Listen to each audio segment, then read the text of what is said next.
That's fucked up. If you know they look down for help your brother up, you're mentally corrupt, and that's fucked up. We getting fat but not fun, no hug. They don't want to see we happy because they sad. They do everything try stop we bug. Even the self-respect them have up for grabs. Can't control this narrative. You is a mental midget. Napalm your whole team and get it over with. Listen to the words emanating from my lips, adding fire to the flame when it comes time to spit. And the vibes for me, a what for you, and the loyalty for me, but the what for you, and the trust for me, what for you, and the light look like that is dark for you. The dot from a pencil, that the whole big my circle. I would rather be Jaja than to be a disciple. But you can't trust Judas. How the fuck you want trust people? Give them an inch and they want squeeze you until you stand purple. The dot from a pencil, that the whole big my circle. I would rather be Jaja than to be a disciple. But you can't trust Judas. How the fuck you want trust people? Give them an inch and they want squeeze you until you stand purple.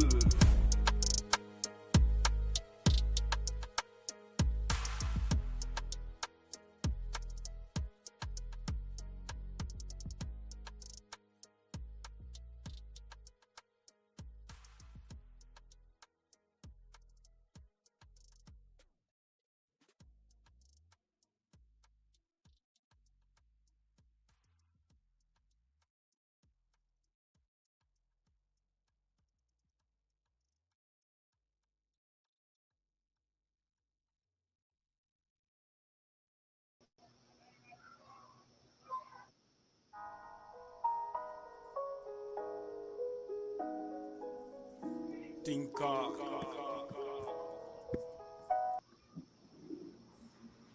We're good?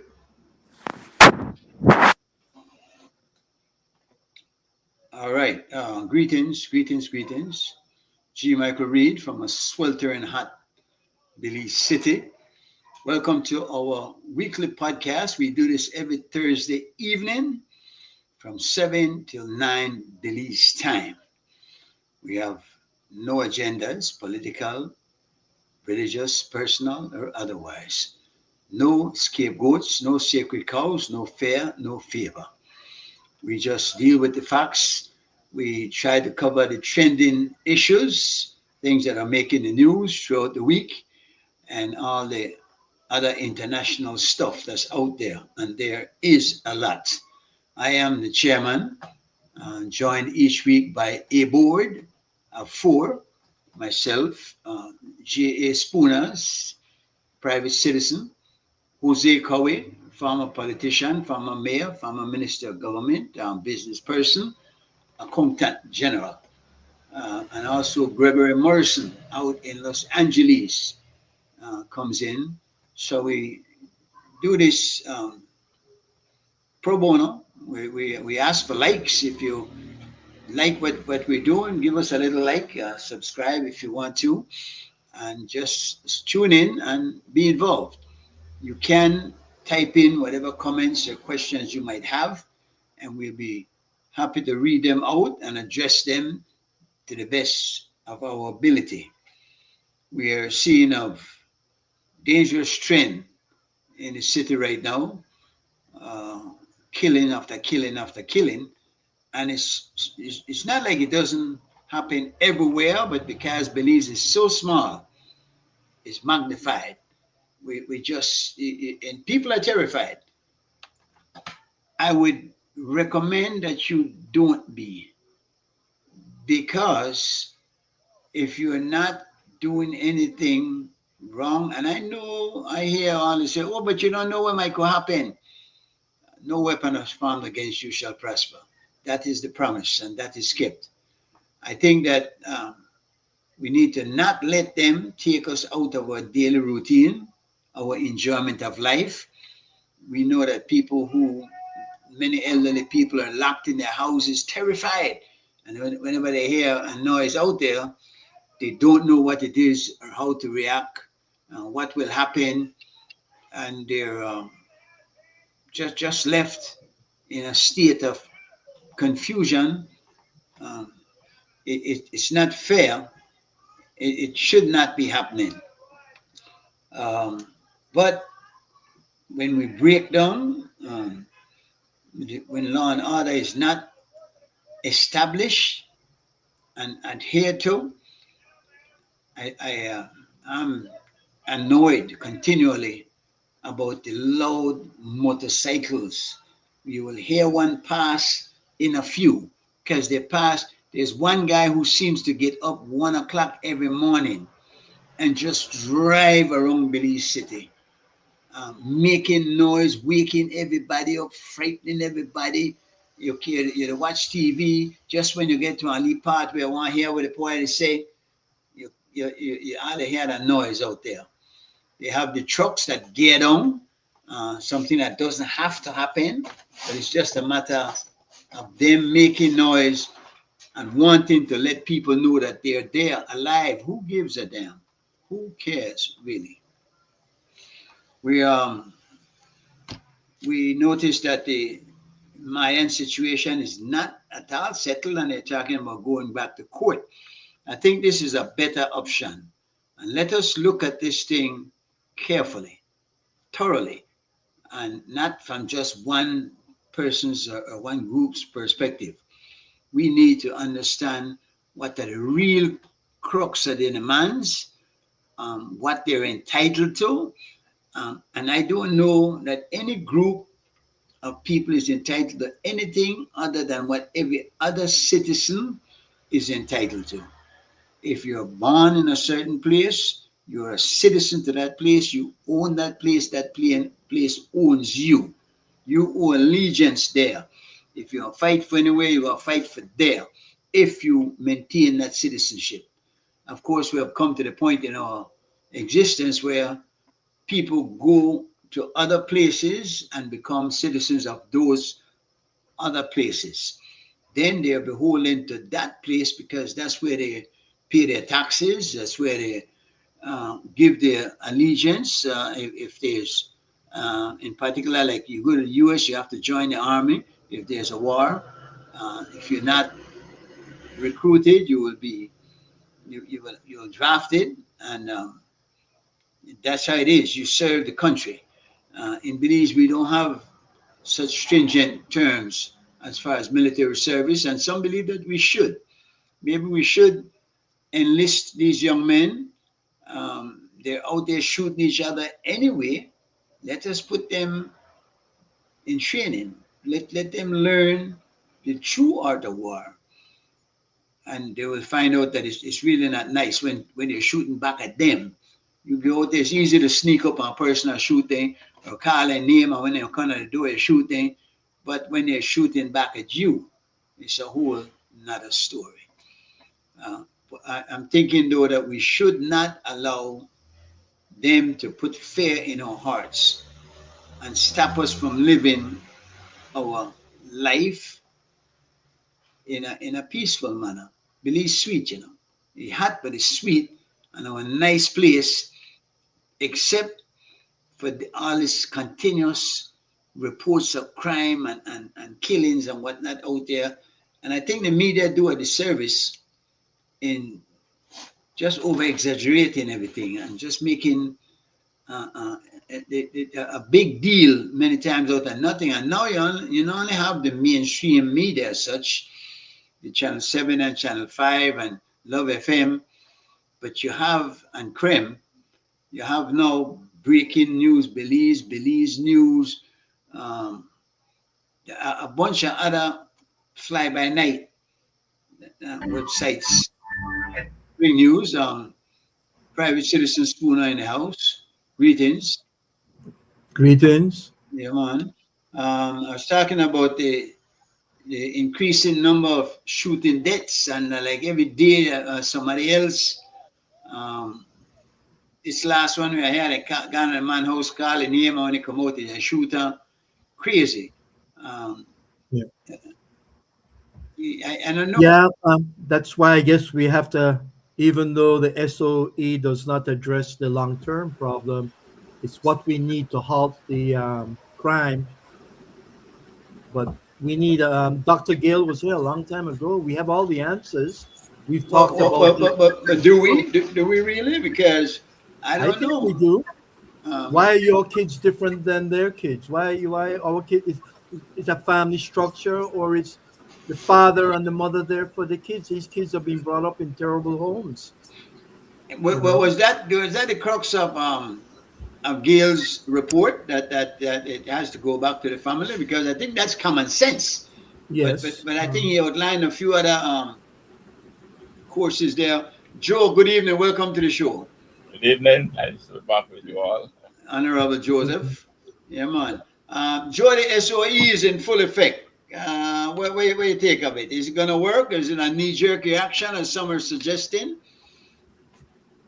I have made my position known in the period when they were going from meetings to meetings that the purpose of the SOEs in the Constitution, as it was in 1981, would have been in cases where there has been widespread chaos in the country. For example, we had like natural disasters. We had to really invoke the SOE during the hurricane. And then you have cases where if you cannot like really get to the stores, to the shops, to the markets and get out. If you read it, it will bring that out clearly. It is in instances like those that you will use the SOEs. Then they give you one instance where you will use it in the event where you have groups, heavily big organized groups.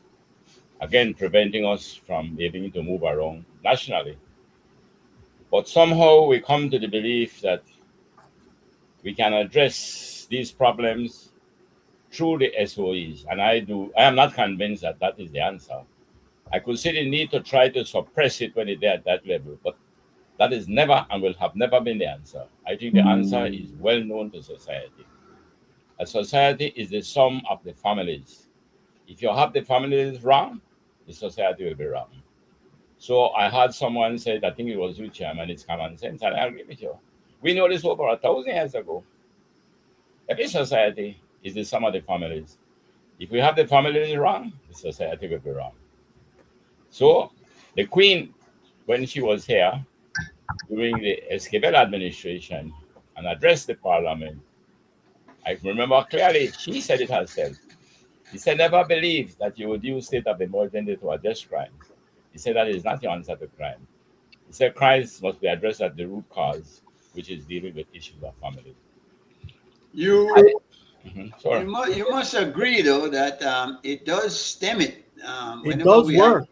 It does work. it seems that when we have these rash numbers of killings and whatnot, and they put in the SOE, it tends to abate for a while. And as Spooner said correctly, it doesn't address the long-term issue, and that goes back to the family, what you're talking about.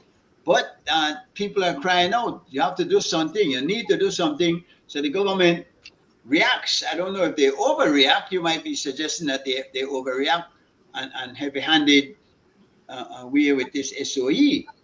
But Why do you think they don't address it? Why don't you think they come out with a program? How are we going to tackle this social problem that we have in Belize, especially Belize City? It's countrywide, but Belize City is the hub of where the violence really is. When are we going to address it? They know it's out there. They is know it that the important? SOE doesn't work. Is it important enough for them to address? And that's the question, though. But How much is my, the budget put towards that? Do you know, my, Joe, how much is the yeah, budget? my answer to it is this. You need the SOEs, but Yes, you it do. has to work simultaneously with I what you're agree. going to address as the real cause. So while you're addressing the cause, you are putting in programs that eventually it will be abated and there will be no need for it. Yeah. But you And it cannot. can't be a 1 year program. It's got to be No, no. long-term To program. me, it's no. There is no definite period for it. It depends on how quick the general approach to addressing the root cause will take. And it comes right back to the statement I made before. Much of society behavior and the way we treat it is just like how we treat the human body.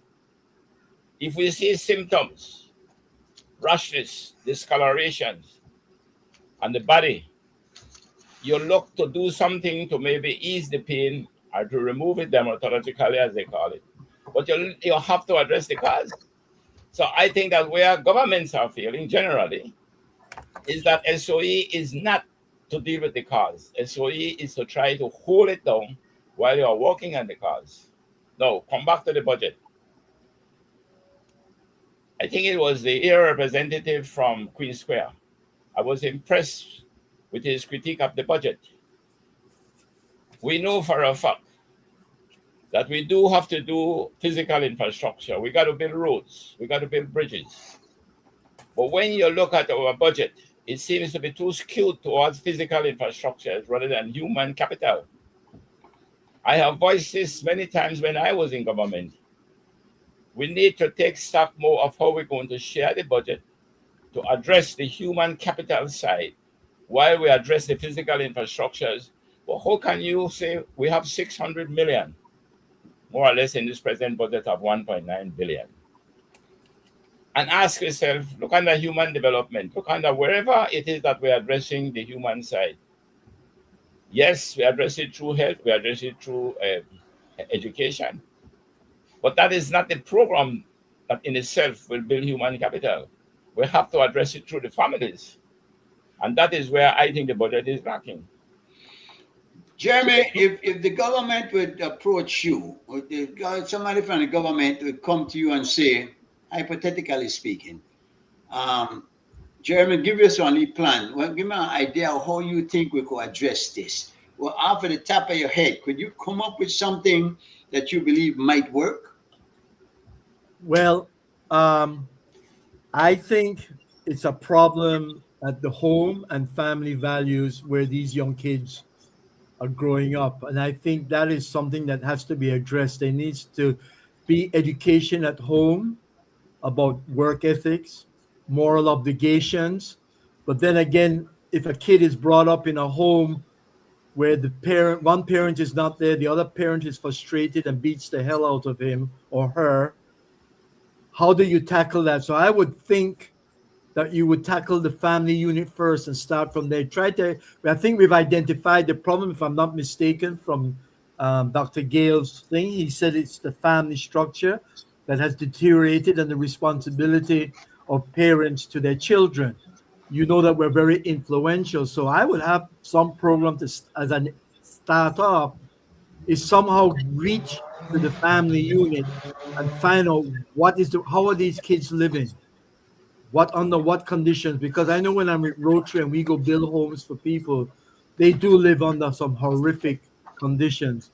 When I had my business and I lived on North Front Street, I've never before witnessed how these women treat their kids, how they beat them, how they curse them out. You effing little bastard, if you don't stop crying, I'm gonna beat your little ass. And then the next day I see the daughter, his sister, who's probably about maybe just 10 years older than him or 5 years, saying the same thing to the little brother that is crying. Why is he crying? There's too much viciousness. There's too much hardness in these families. And then again, there's absent fathers. No fathers giving them any focus. My son was always my priority. I always made decisions based on his benefit. I made sure I was always there for him. I was there at all his school pageants, his school sports day. I was always there. I was always a father that when I had him on the weekends, I took him around. I took him to the parks. I took him to friends' places. I took him out in the country. My participation in his life is very important. And I think that is missing in a lot of these kids' lives. You should probably know too, because you're dealing with probably a lot of these kids at your Charlie Burton Park. And I just watch on my street. I used to watch, and I've never witnessed in my life before growing up in Belize, just how these young kids are brought up. So I do feel empathy for them. I don't want to excuse them that makes them that they should go to crime and start killing one another, but they're brought up hard. They're brought up with no feelings, they're frustrated. They haven't got a life. Their life is not the greatest. Their life is smoking weed every day and drinking beer or a stout or a rude boy, and hanging out on a street corner and harassing people and their base. And we used to call it base in our days. When I first came back to Belize on North Front Street, there was a base there. And all they would do all day was drink and smoke weed all day. So I think I'm not a social program person. I don't really know how to deal with, but I'm doing it from my experience of how my friends bring up their kids, and I compare it to how they bring up their kids, and there's a big diversity. And I just think the family is not there, and they're probably living hand to mouth too. And the mother, from what I judge of people who used to work for me, their priority is looking pretty, having kids for different men. Are going to probably get killed by the feminists out there and so on. But that's what I personally witnessed. Their priorities, their nails, their clothes, and their wigs. And that's what their priority. Yet they'll complain that the wage not good because they can't feed them picnic. But then you look at what they do on the weekend when they come to work on Monday. They come dressed up, dollied up from the wigs that they did over the weekend. And you know that nails cost anywhere from $75 to $150. A wig costs about another $100. And then you're talking clothes, So the family Very, unit is destroyed, but it doesn't mean if the father is not there that he can't work. You're a contributing father. I'm a contributing father. You have to show interest in these kids. You are responsible for them.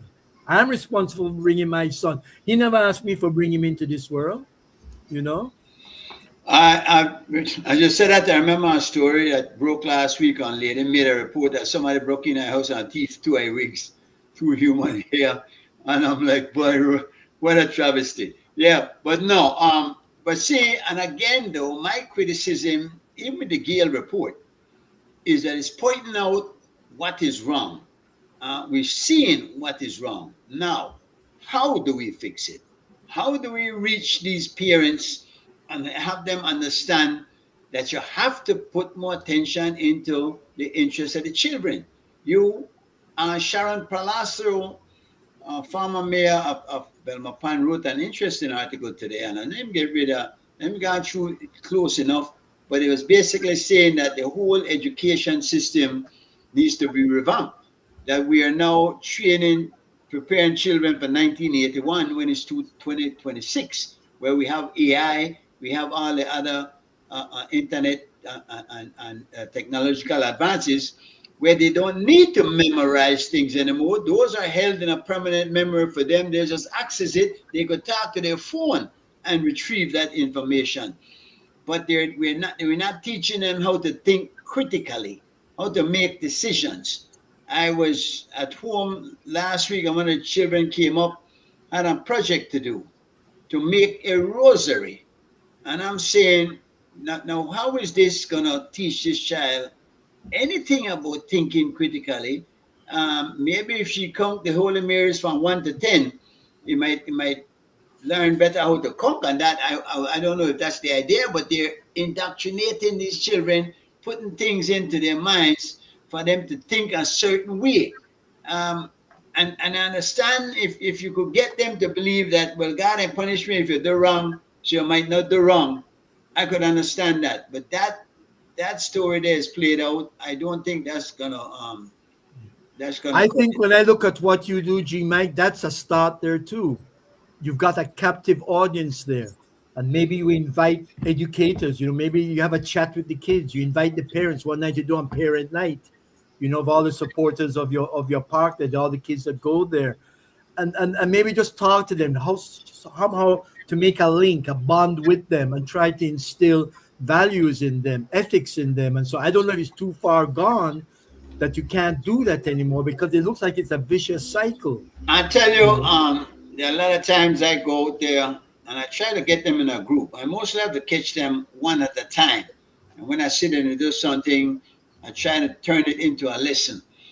But if you try to talk to them as a group, and as you start to talk, everybody start to talk, or they got somebody to say to somebody else, and their attention span is really short. They They want kill the tick, conversation. Okay. Yeah. yeah, right away they want TikTok and generation, and it's frustrating because you come up with a lecture, if you will, something, a lesson you want to pass on, but they don't pay no mind. So yeah, Yeah. how do we address that also? There are a number of areas. Go ahead, Joe. What do you think? Well, From listening to both of you, I would say everything that you have said is relevant to finding the answer to the problem. And I think that Mr. Spooner did put some important points forward. I think that fathers have to be fatherly parents, mothers have to be motherly parents, and just not biological. And we know that to be true. My issue would have been this: if I had a say in the government, as I've had one time, but I would say this: if I have a problem with my vehicle, I don't look for a doctor. I'm going for a mechanic, auto mechanic.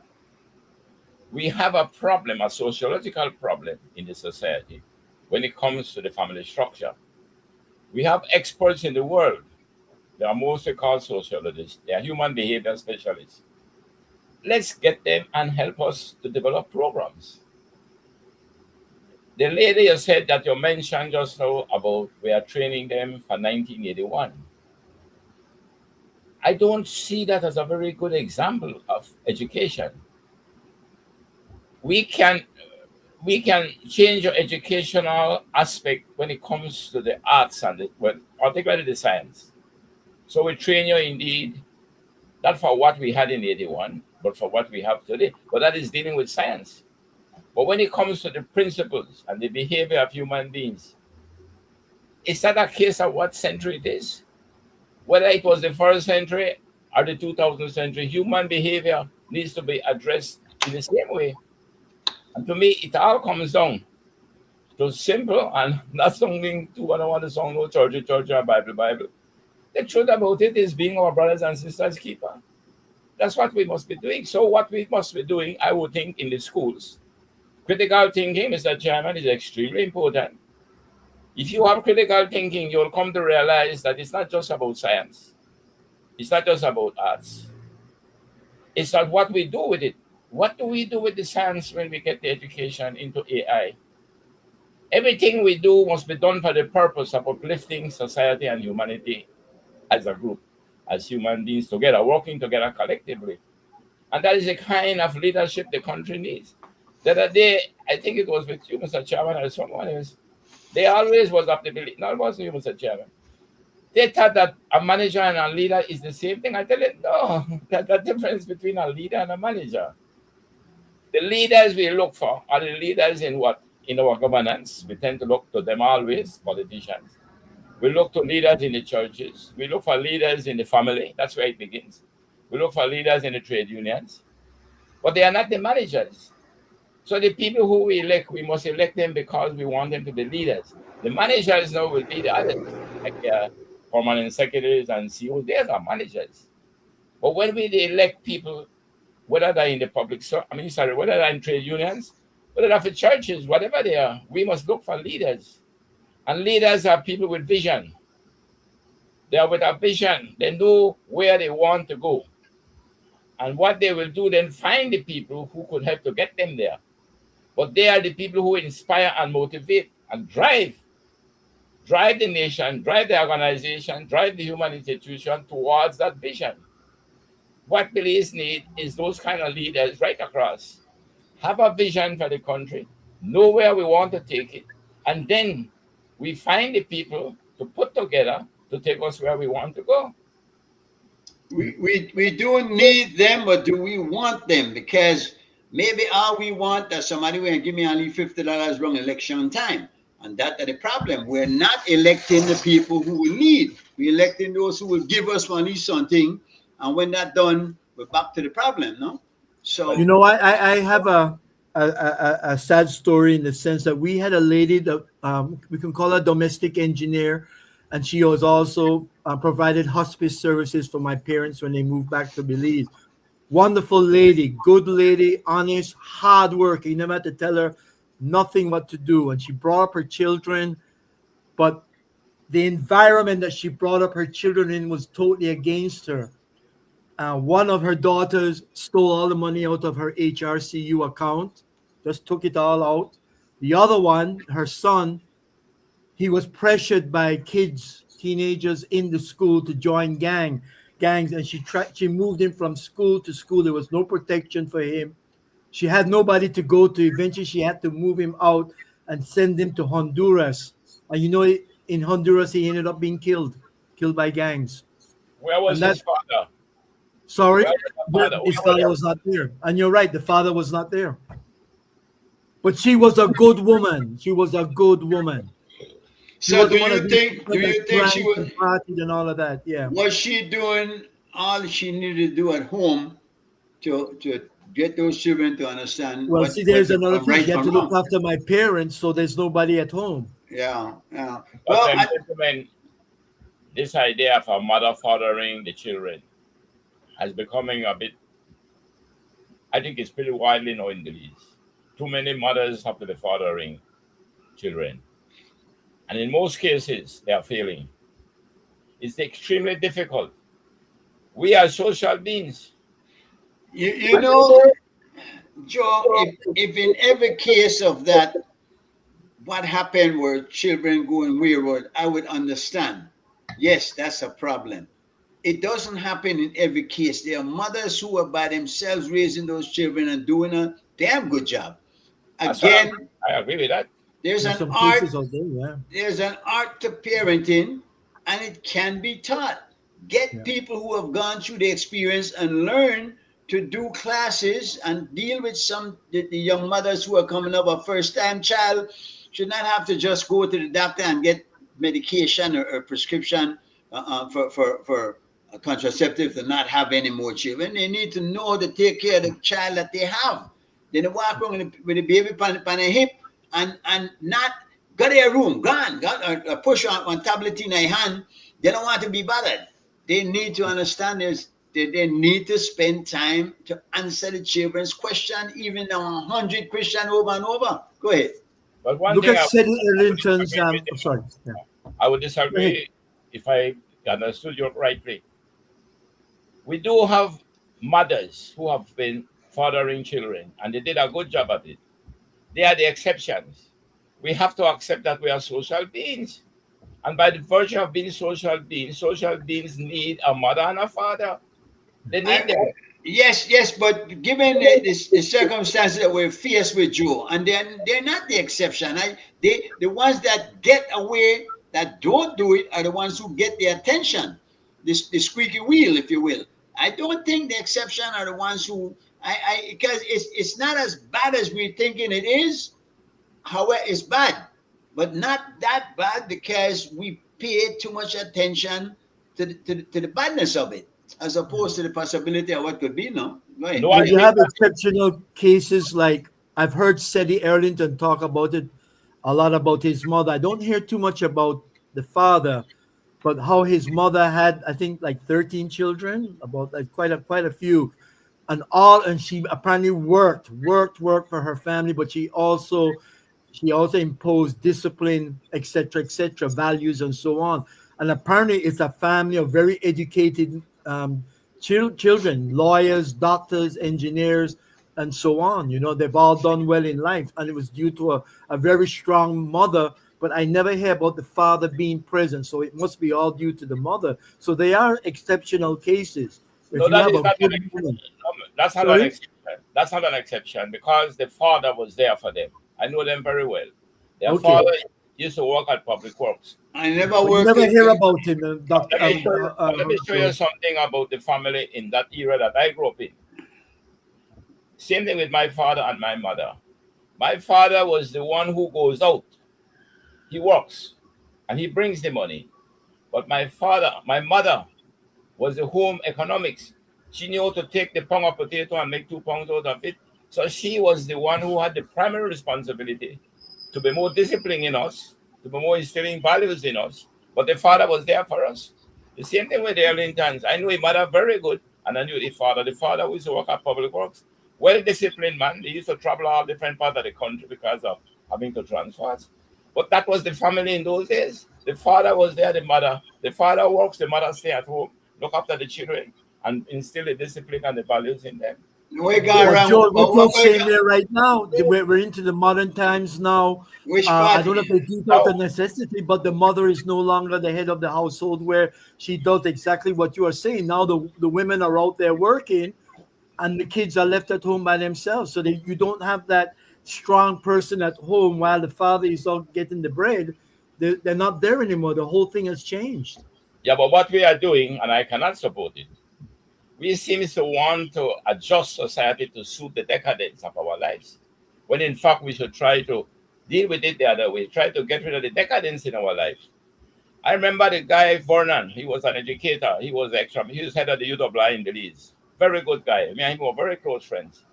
He said, Joe, you see what? Sometimes I believe that modernity is not good for us. He was a very highly educated person. He was a historian. He said, sometimes I think modernity isn't good for us. Ask him why. He said, because we detect modernity to be that we have to have certain things that we never had before. He said, but nothing wrong for us to have a lawnmower rather than have to be using a machete. He said, but what is wrong for us to believe that the principles that we may uphold then must change? He said, no, those do not change.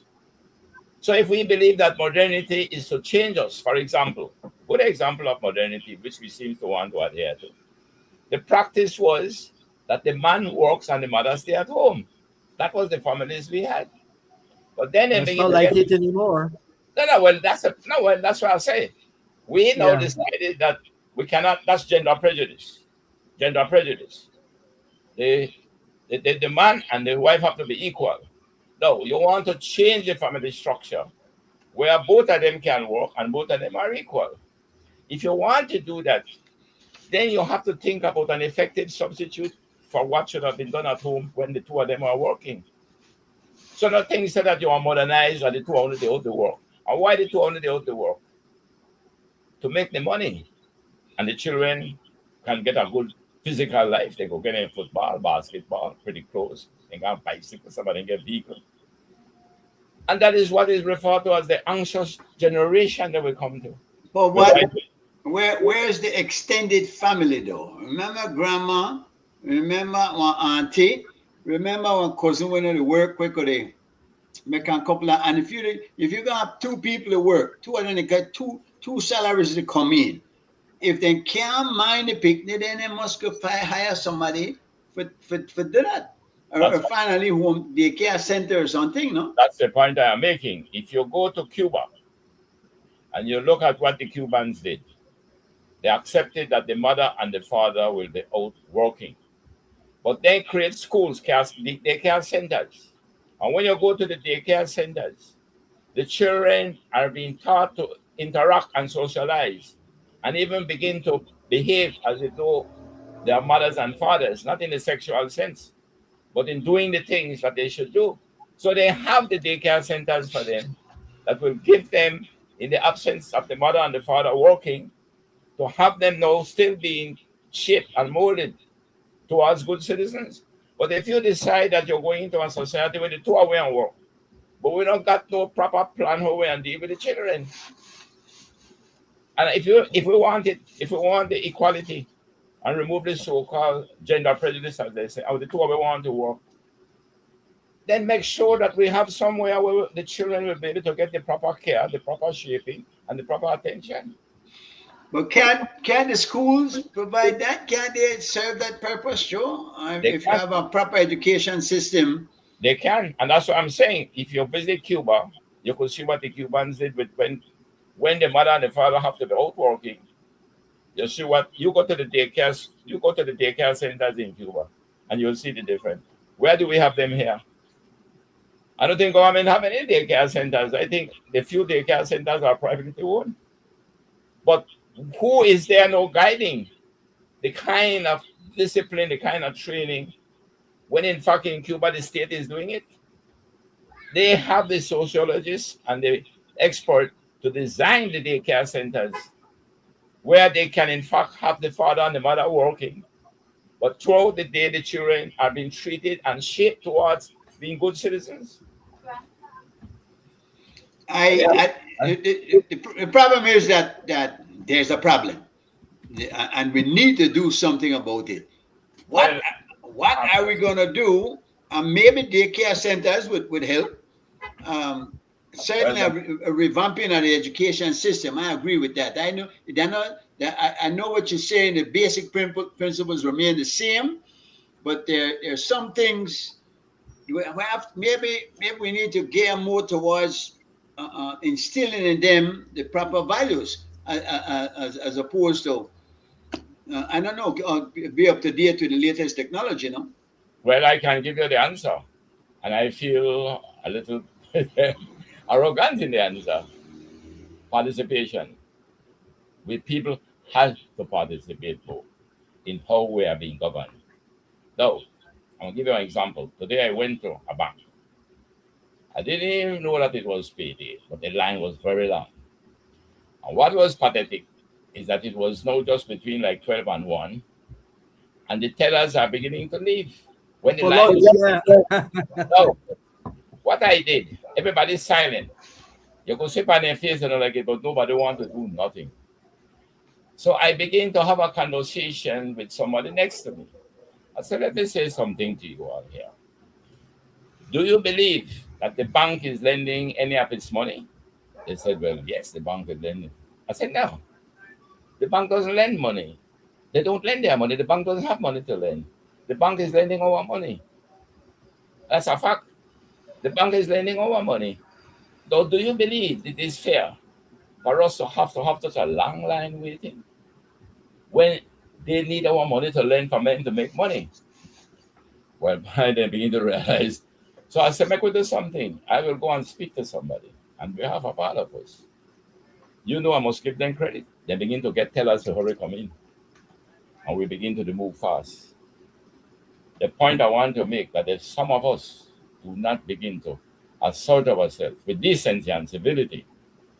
So when today I heard, I don't know how true it is, that they're supposed to have found some serious corruption in the immigration department with some money missing and whatnot. Yeah. Oh, gentlemen, I will say this for the umpteenth time.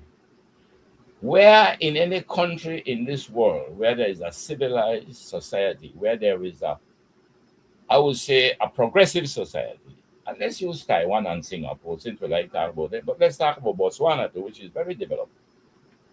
Do you have the national accounts not being audited, although the Constitution says it should? But what are we doing about it? And I'm saying this again in a generic criticism, not PUPUDP. How would you like to have your business and you lay down clearly to the board and directors as owners? These accounts must be audited within 3 months after the end of the year. And 3, 4 years gone, you will not do anything about it. The point I am simply making. How do we know that the money that is being spent is being properly accounted for? How do we know? Why? But We don't want to participate. there must be some sort of accounting for them to recognize that the money is missing. How did they know the money went missing?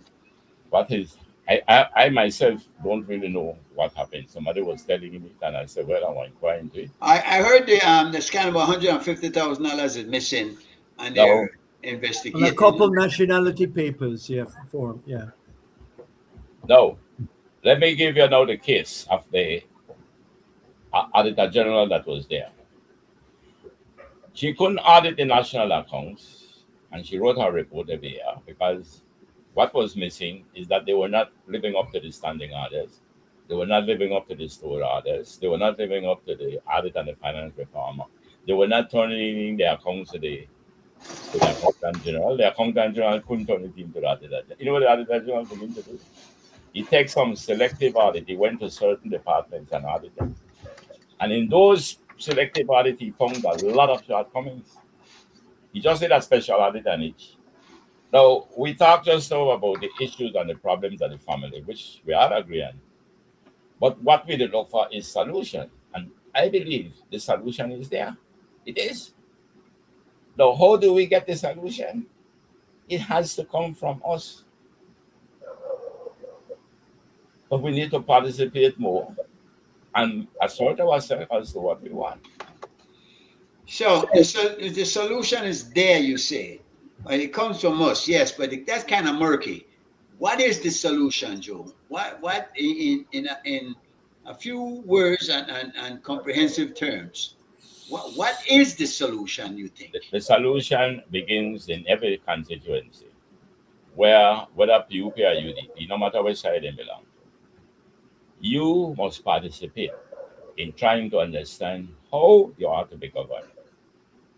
And when you see things are not being going the way it should, you go to the area representative. The area representative is not a PUP area representative, nor is the area representative a UDP area representative. That finish at the polls. The area representative is a representative for the constituency. You're So talking about is and ought.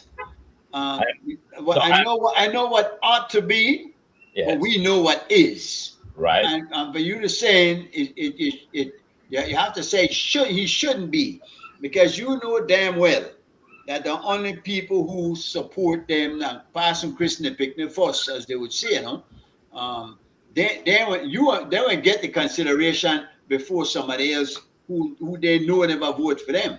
And there's no, how are we going to get people in office who can be objective, who will not be biased as far as considering only those who are loyal to them? Is it possible? I said something one time, and I'm going to repeat it right here. Do you believe that we should have gone for independence? Yes. If the answer is yes, Yes. then what are we going to do about it if we're not satisfied with the way it is being managed? Do you want to go back and ask the British to take us back because we cannot manage ourselves? Or do you want us to assert ourselves? I don't know. I don't know if that's fair though. I don't know if that's fair, No, Joe. it's not fair in the sense that we either accept that you want to leave the home. You believe no, there are man enough. Your parents have done everything for you. They give you all the training, they give you all the opportunities, they discipline you. You fall in love with the girl. You say, no, dad and mom, I want to marry, I'm leaving.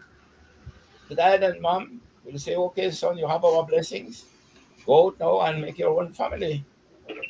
That is what life is about, Mr. Chairman. Let us bid a good evening to Gregory, who has joined the table. Greg, how you doing? I'm doing well, thank you very much. Good evening. Good evening to you all. All right. Is hot in LA too, or cool But it's enough? not too hot today. Yesterday was very cool. I had an early job site meeting, and I was surprised when I stepped out and was out on the site. But the day before was very hot. It was like 100 degrees, and then yesterday Wow. was cool. Today was a little medium. It wasn't very hot, very cool like yesterday. So I yeah, know we've it. been having some strange weather.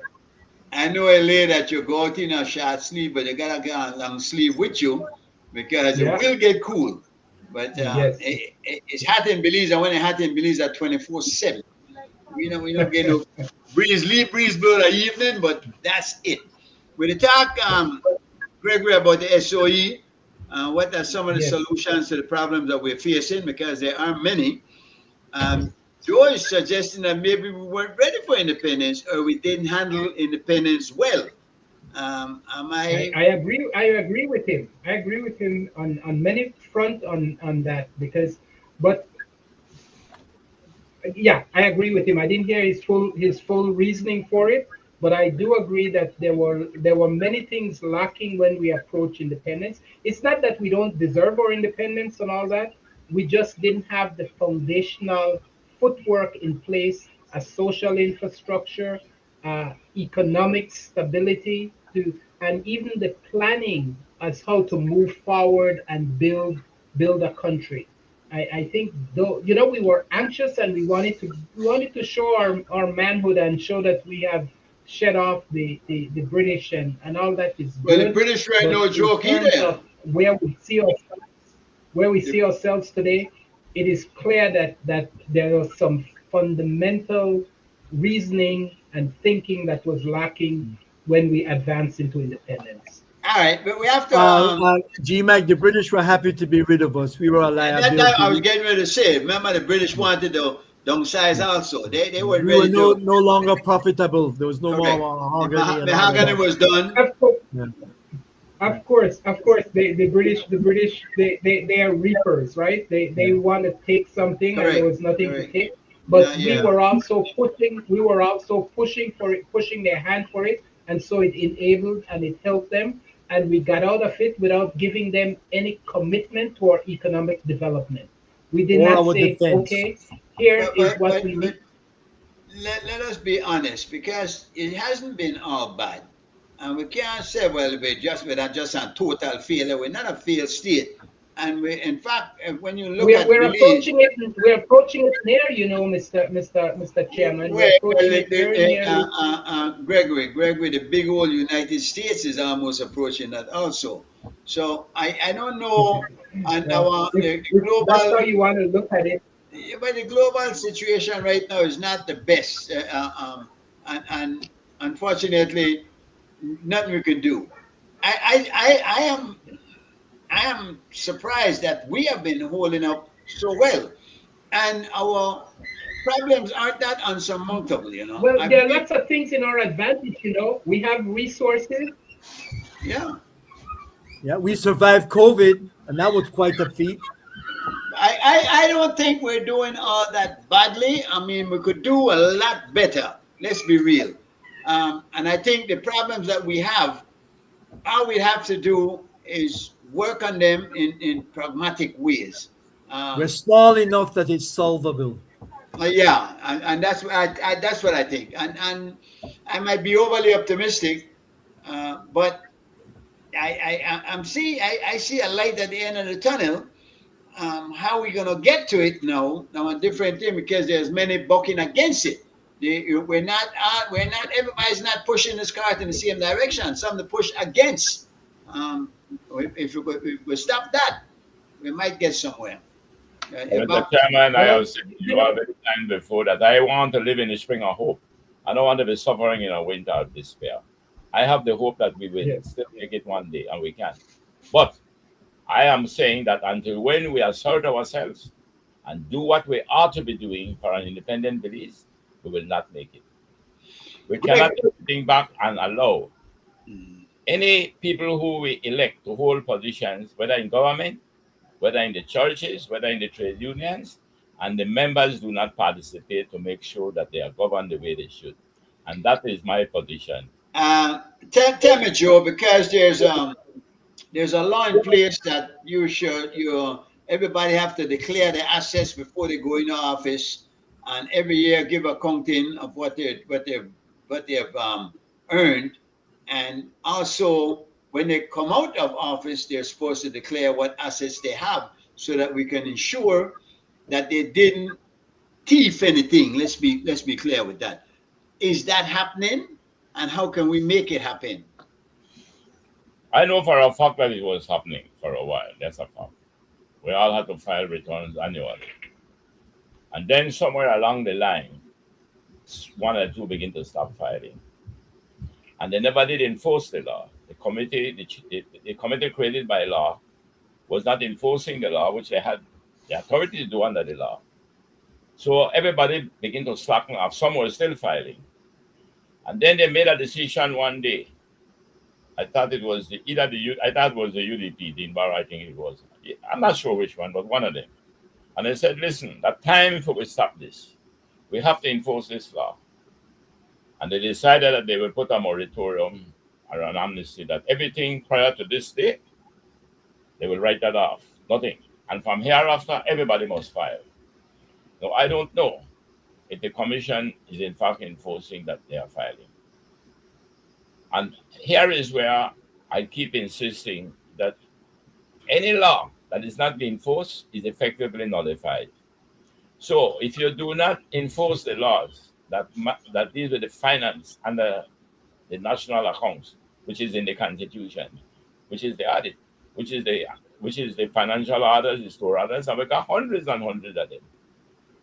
But if we do not enforce our laws, I will sit back. Of course, that is I, why we are wicked. More than that, because you speak of leaders and managers, but if the leaders aren't adhering to the laws, if the leaders aren't doing what they're supposed to do, how in the world you going to expect that anybody else is going to do it? And they're up there getting well paid to represent the people, so they should be setting the example, don't you think? Well, I will say this, that if you will allow, if a society or a country will allow, let's put any number, the 32 people that they elect to govern the country, and they choose not to do what the law is saying, and then that 100,000 people decide not to do anything about it, who is to be blamed? Is it the stars or the underlings? Yeah, but you have to admit that the infrastructure is in place, as terrible as it is, to make sure that that's not easy to do, and they're gonna crush it if you try to do it. Anybody that stands up and tries to speak out, they will, and the very people that you're trying to speak for will join in and help to condemn you. But that's the point I'm making. And I come back again to the Machiavelli in his book, The Prince. He said, those who benefit from the status quo will defend it passionately. Those who can benefit from the change will be lukewarm in its defense. No. Socrates had a doubt about democracy. We said that we want independence, we got it. We said that we want to be a democratic country. No. What does it mean we must be doing? If we sit back and we say, listen, it's hard to get these people to do what we should be doing. Well, if it's hard to get them to do what they should be doing and we cannot do anything about it, then we don't want democracy. Joe, we no longer even have a civics class in school. We don't even teach the children what they can do or should do in events like these. We don't. We're not. If we're not teaching it, how can we expect them to know what they should do to make something like this happen? But let's look at That's exactly. I was I've going to say heard it that's being exactly the said. point. Okay. Our leaders find it convenient to not have an educated and informed citizenry, and they have proceeded along that way since independence and probably a little bit before. And so our citizenry are not informed, they are not educated as to their role and responsibility of citizenship. And this has served our leadership, whether PUP or UDP, tremendously, because they get a neglectful population that just looks to them for all the answers. And that is the fault that we face in our democracy. One thing that I've heard in circles is that the British had what is called a permanent secretary. I think PUP Yes. got rid of it, and they started with CEOs for departments, Yes. which were Yes. appointed by the government of the day. If I'm not mistaken, Joe can correct me. I believe permanent That is secretaries, their term overlapped, right, with a new government coming in, right? It wasn't like they served the time that, say, PUP is in. There's a permanent secretary. Their term goes beyond the 5 years term, right? Is that correct? it's Well, permanent. Yes. well, Yeah. Oh, it's permanent. That's They- that's they right. They rose- Yes, were, okay. they were civil servants. They were they civil rose through the servants, ranks. and They rose through the ranks, so they were informed about the runnings of the place. Yes, they ran the departments. Yeah, Right. So and we don't have that anymore. and I And was so you're hoping. beholden to the minister who appointed you. Well, Jeremy, that's one of the things that I think we need to look at Okay, I in lost you guys. Yeah. this reform commission. If you're going to reform that will the help us in our constitution, governance. I think so. That I believe the permanent secretary would help us in our governance to some degree in terms of continuity of policies and a knowledgeable person in the policy making. It does probably take away some of the flexibility in management of how the minister, when they come in, they want to make a quick change and to ramp up and do things, because now you have an entrenched bureaucrat, right? So there's some advantage and disadvantages in it, but I think we have abused it and we have not used the CEO in an efficient and a productive way, and it has just become a political gamut where we appoint a friend. Sometimes they're knowledgeable and they're capable, and sometimes they're totally incapable of the portfolio they are given, and they just do whatever they want, make their they're hustlers on their own rather than Either way, they make a hell of a lot of money too. So yes. the CEOs are well paid. Mr. Morrison, you said that the permanent Yes, sir. secretary concept has advantages and disadvantages. Yeah. Could you name me what Yes. are the disadvantages? What are the disadvantages of having a permanent secretary, as we had? Well, but yeah, I believe the advantage of a permanent secretary is that we have a consistency, a bureaucrat. No, I'm asking what are the disadvantages, not the advantages. You said that there are advantages and disadvantages. Of a permanent secretary. Yes, but Okay, I think the disadvantage.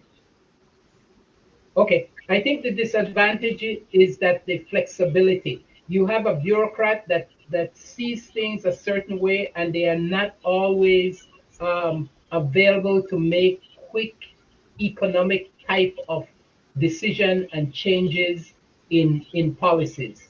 They because they're entrenched in the public way of doing things, the bureaucratic way of doing things. I think they become a little bit inflexible at times. That might not be a bad thing. That might keep things in check. No, hold on. Well, I will answer him. Go ahead. Yeah. So I mean, I think we saw that a little bit when we had Ronald Clark and Aikman as the Minister of Education, when he wanted to make some very precipitous moves in terms of education and changing the syllabus of the schools and things like that, that he thought was going to be of advantage to our new democracy right after independence and when UDP took over, versus his entrenched way of wanting to stick with some of the syllabuses and stuff that have always been part of the colonial and culture of Belize. So that's one area I thought that it could have been. Sorry. So allow me to correct Yes, that. sir. I served under the permanent secretary for 20 years. 20 years when I left in 1981. But that is not so. The permanent secretary is not involved in policy decision making. That is not true. The permanent secretary assists. No, I'm not talking about policy. I'm not talking about policy. I'm talking about the execution of the whatever the minister gives him. But he has an expert base that he could implement that policy. I'm not saying he's making the policy. The minister make the policy. No, but that's not the way it works. I'm telling you, you have it wrong. What happens is that when the budget is passed, the permanent secretary has nothing to do with the passing of a budget. The budget is passed by the parliament. The budget becomes law. Yes. That's the Appropriation Act. No, the permanent secretary is responsible to carry out what the legislature had wanted under the executive arm of the government, which is the cabinet. The permanent secretary cannot tell the minister, you can't do this. No. After that, the legislature decided that that's not the permanent secretary, not the executive. All the permanent secretary do is to carry out. I agree. That's all. So to me, there is no disadvantage. I agree with you. There were no disadvantages under the permanent secretary. There was none. To me, the permanent secretary was the ideal thing for governance. No, it was through the British, with the parliamentary democracy, that the idea of the CEO came up, which is good. But the CEO was not to replace the permanent secretary. The CEO came out of the common parliamentary system. But what do you need a CEO for? You have a minister. No, well, let me tell you why. Exactly. And a minister of state. Yeah, but you're asking the question. I answered because I was with them at the time when we decided it. No, they used the word, and it was not a derogatory word. He said that the minister needs with him the political animal. In other words, the CEO was to be a person who supports the party in government. That's what it must be. He must come from the party that is in government. So the CEO is there to then make sure that the Appropriation Act is carried out. So the minister will be free up. For what? The minister will be free up to be traveling, to make sure things are being done, meet the people, go here, go there. Do they? So can I ask you something, Joe? In your permanent secretary? If you allow me to, I've been in the public service for 20 years. No. I'm saying, from what you're saying, Mr. Colley, do we need a CEO and a permanent secretary then? Both? I am saying to you. Plus a minister of state and a minister. If you don't want the CEO, then leave him out. But I support the British idea of the CEO. I support them 100%. I did. But not to replace the permanent secretary. He's saying Okay. the British had a good. They had listen. The British brought to the world one of the best public service. Whatever bad they had done otherwise, they brought the best. Other than Yeah, I countries, agree. I other agree. those I countries, agree. Taiwan, South Korea, every one of them adopted the British system of parliamentary governance. That's a fact when it comes to the public sector. No, when they introduced the CEO, they felt that ministers should not be tied down in an office, meeting people and whatnot. Let the minister go out. Let it go and see in the constituency. See whether the things are being done. Boy, this particular road was to be built. The people wanted a road there. The people wanted this. He could go. He go and he get a driver and he carry on and he go and meet the people. The people said, "This minister, things are being done." Or when they come, minister, you know something? We got a problem here. We cannot get water. We have this problem for quite some time. The minister can go back and get the minister in charge of water and said, "Listen, man, this village need water badly." That is what he was to So be then, doing. Mr. Cohen, Mr. Cohen, the point I'm trying to get from you, are you saying that we should have a permanent secretary and a CEO as part of our governance regime? Is that what you're saying? I am saying what one, you must have a permanent secretary. Must. No, you could decide whether you want a political animal or not, which is the CEO. I believe I would support having the CEO. I would. The CEO will be there then working with the permanent secretary to watch my back, to make sure. Remember, you went to office on a platform where the people supported your platform. Whether that PUP or UDP, the people supported it. Yes. No, it must Yes. be carried out. So your government now will have a CEO to make sure that he work with the permanent secretary to make sure the things can get done according to the Appropriation Act. That's what he was for. If you But don't want that redundancy, man, don't you think? I mean, we can't hold on. The minister now free up the minister to go out, but the minister not go out. You know why staying at the office, but he not staying at the well, office. go on, go sleep. What do this? Where they said I wouldn't do anyway. No, man, Mr. Chairman, listen to me. Listen to me, good. You are talking about characters. I am not discussing character. I am saying that if I design a system, and I believe that the system makes sense to have the CEO. No, you cannot tell me, but the CEO won't be doing this. I can tell you, I disagree with you, though. I can tell you that. I'm saying to you, I am not questioning the characters. That's a one different issue. I am saying I design a system, a good system. No, let's find people to work that system. If you don't want a system, Joe, listen Can I ask to me. you a question, Joe? Yeah. Go ahead, Spooner. Go ahead. Because Yeah, from your experience, can you give me an opinion?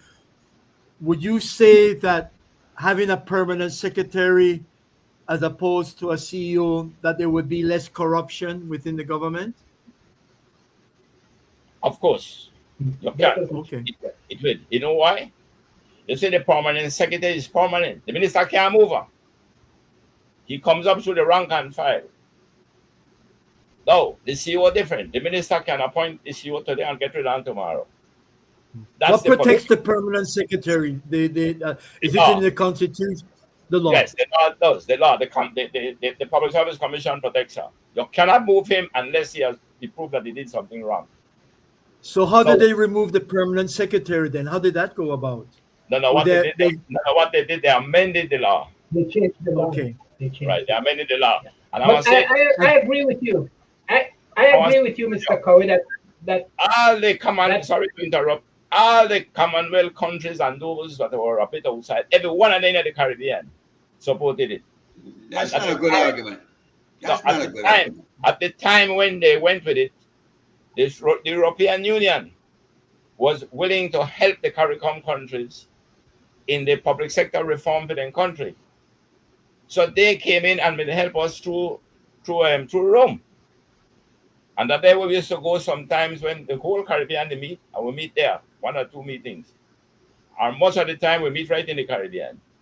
And we all supported the CEO along with the permanent secretary. They were not to remove the permanent secretary. Yeah, no, I agree with you. I do believe that the permanent secretary offers a great deal of advantages to our governance. For the reason I said, we have that consistency of expertise. We have that person that has a sort of a commitment to to consistency versus a CEO that just steps in and is just looking at political expediency. And so the two of them probably working together will provide that guidance. It Let means me have for a good us. example. A good example. You know, it was when we got rid of the permanent secretaries that then we begin to stop auditing national accounts, because the permanent secretary under the law had to make sure that the accounts were ready at the time when the law says they have to get to the accountant general, they have to get to the auditor general. When they remove the permanent secretaries, that then they get slack. And then they decided that they stopped doing the thing that when they're supposed to do, and So, nobody sanctioned them. so would you admit then that it was not a good idea to put the CEO in there and No, no, remove no, the? no. I am not saying it was not a good idea to have the CEO. But it didn't work. You're saying it didn't work. But, No, no, no, no, but no, he no. says that he would approve Say- the set permanent secretary being there. Right. That's right. The Along permanent with secretary, CEO, mean No, add no, more no. to the wage bill. no, I am saying the permanent secretary is a must in a bureaucracy, must have a. Okay. No, the CEO, that is up to you all if you don't want it or not. I will support it, but you don't have to have the CEO. If you You believe, don't have to get rid of the permanent secretary. Yeah. Yeah, but see, and even that's that you missed something here. You have a minister of state, CEO. No, heads of department. No, do you have heads of department? Is that what replaced the permanent secretary, a head of department?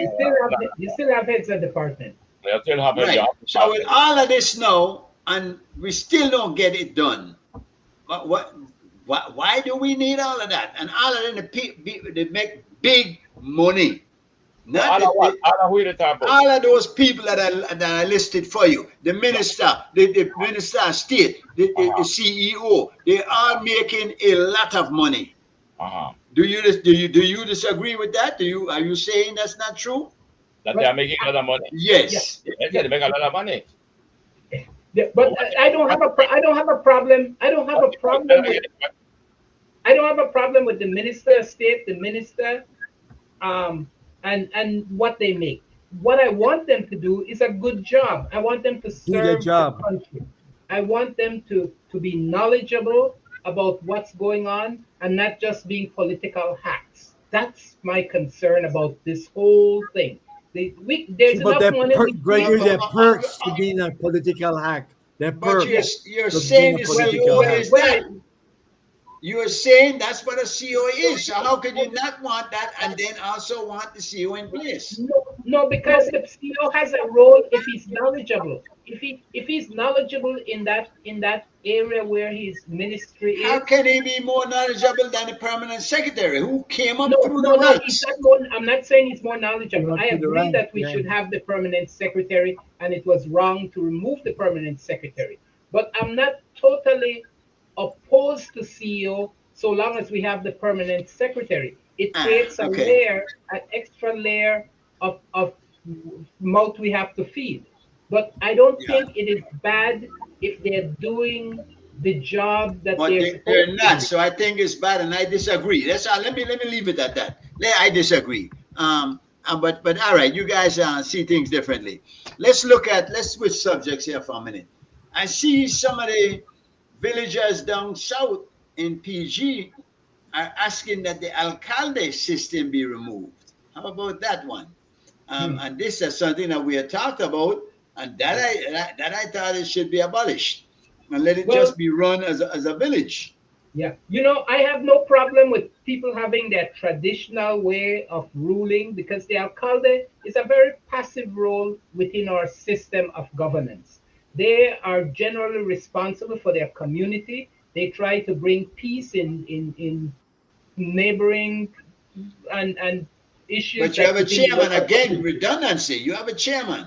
You have a village Well, no, council. the chairman serves a different role. The chairman is an official government elected representative. Not a The government alcalde, because the alcalde serves that community of that indigenous grouping that lives within that larger so community. maybe we need alcaldes in Belize City too. Then Well, you could put alcalde wherever you want if the people so support it. I don't have a problem, as I said, because they serve that indigenous interest and the community support it.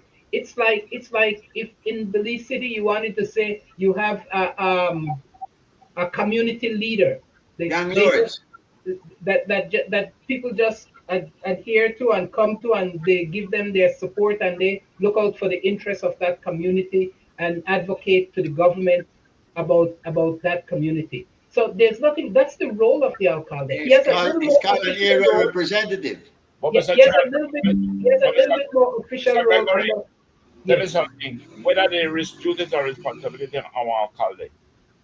Well, he first he serves as a little police chief or in charge of the legal system to some degree. Like he could make arrests, he could hold someone overnight if they're misbehaving, and then he reports to the magistrate when they come into town under our old system.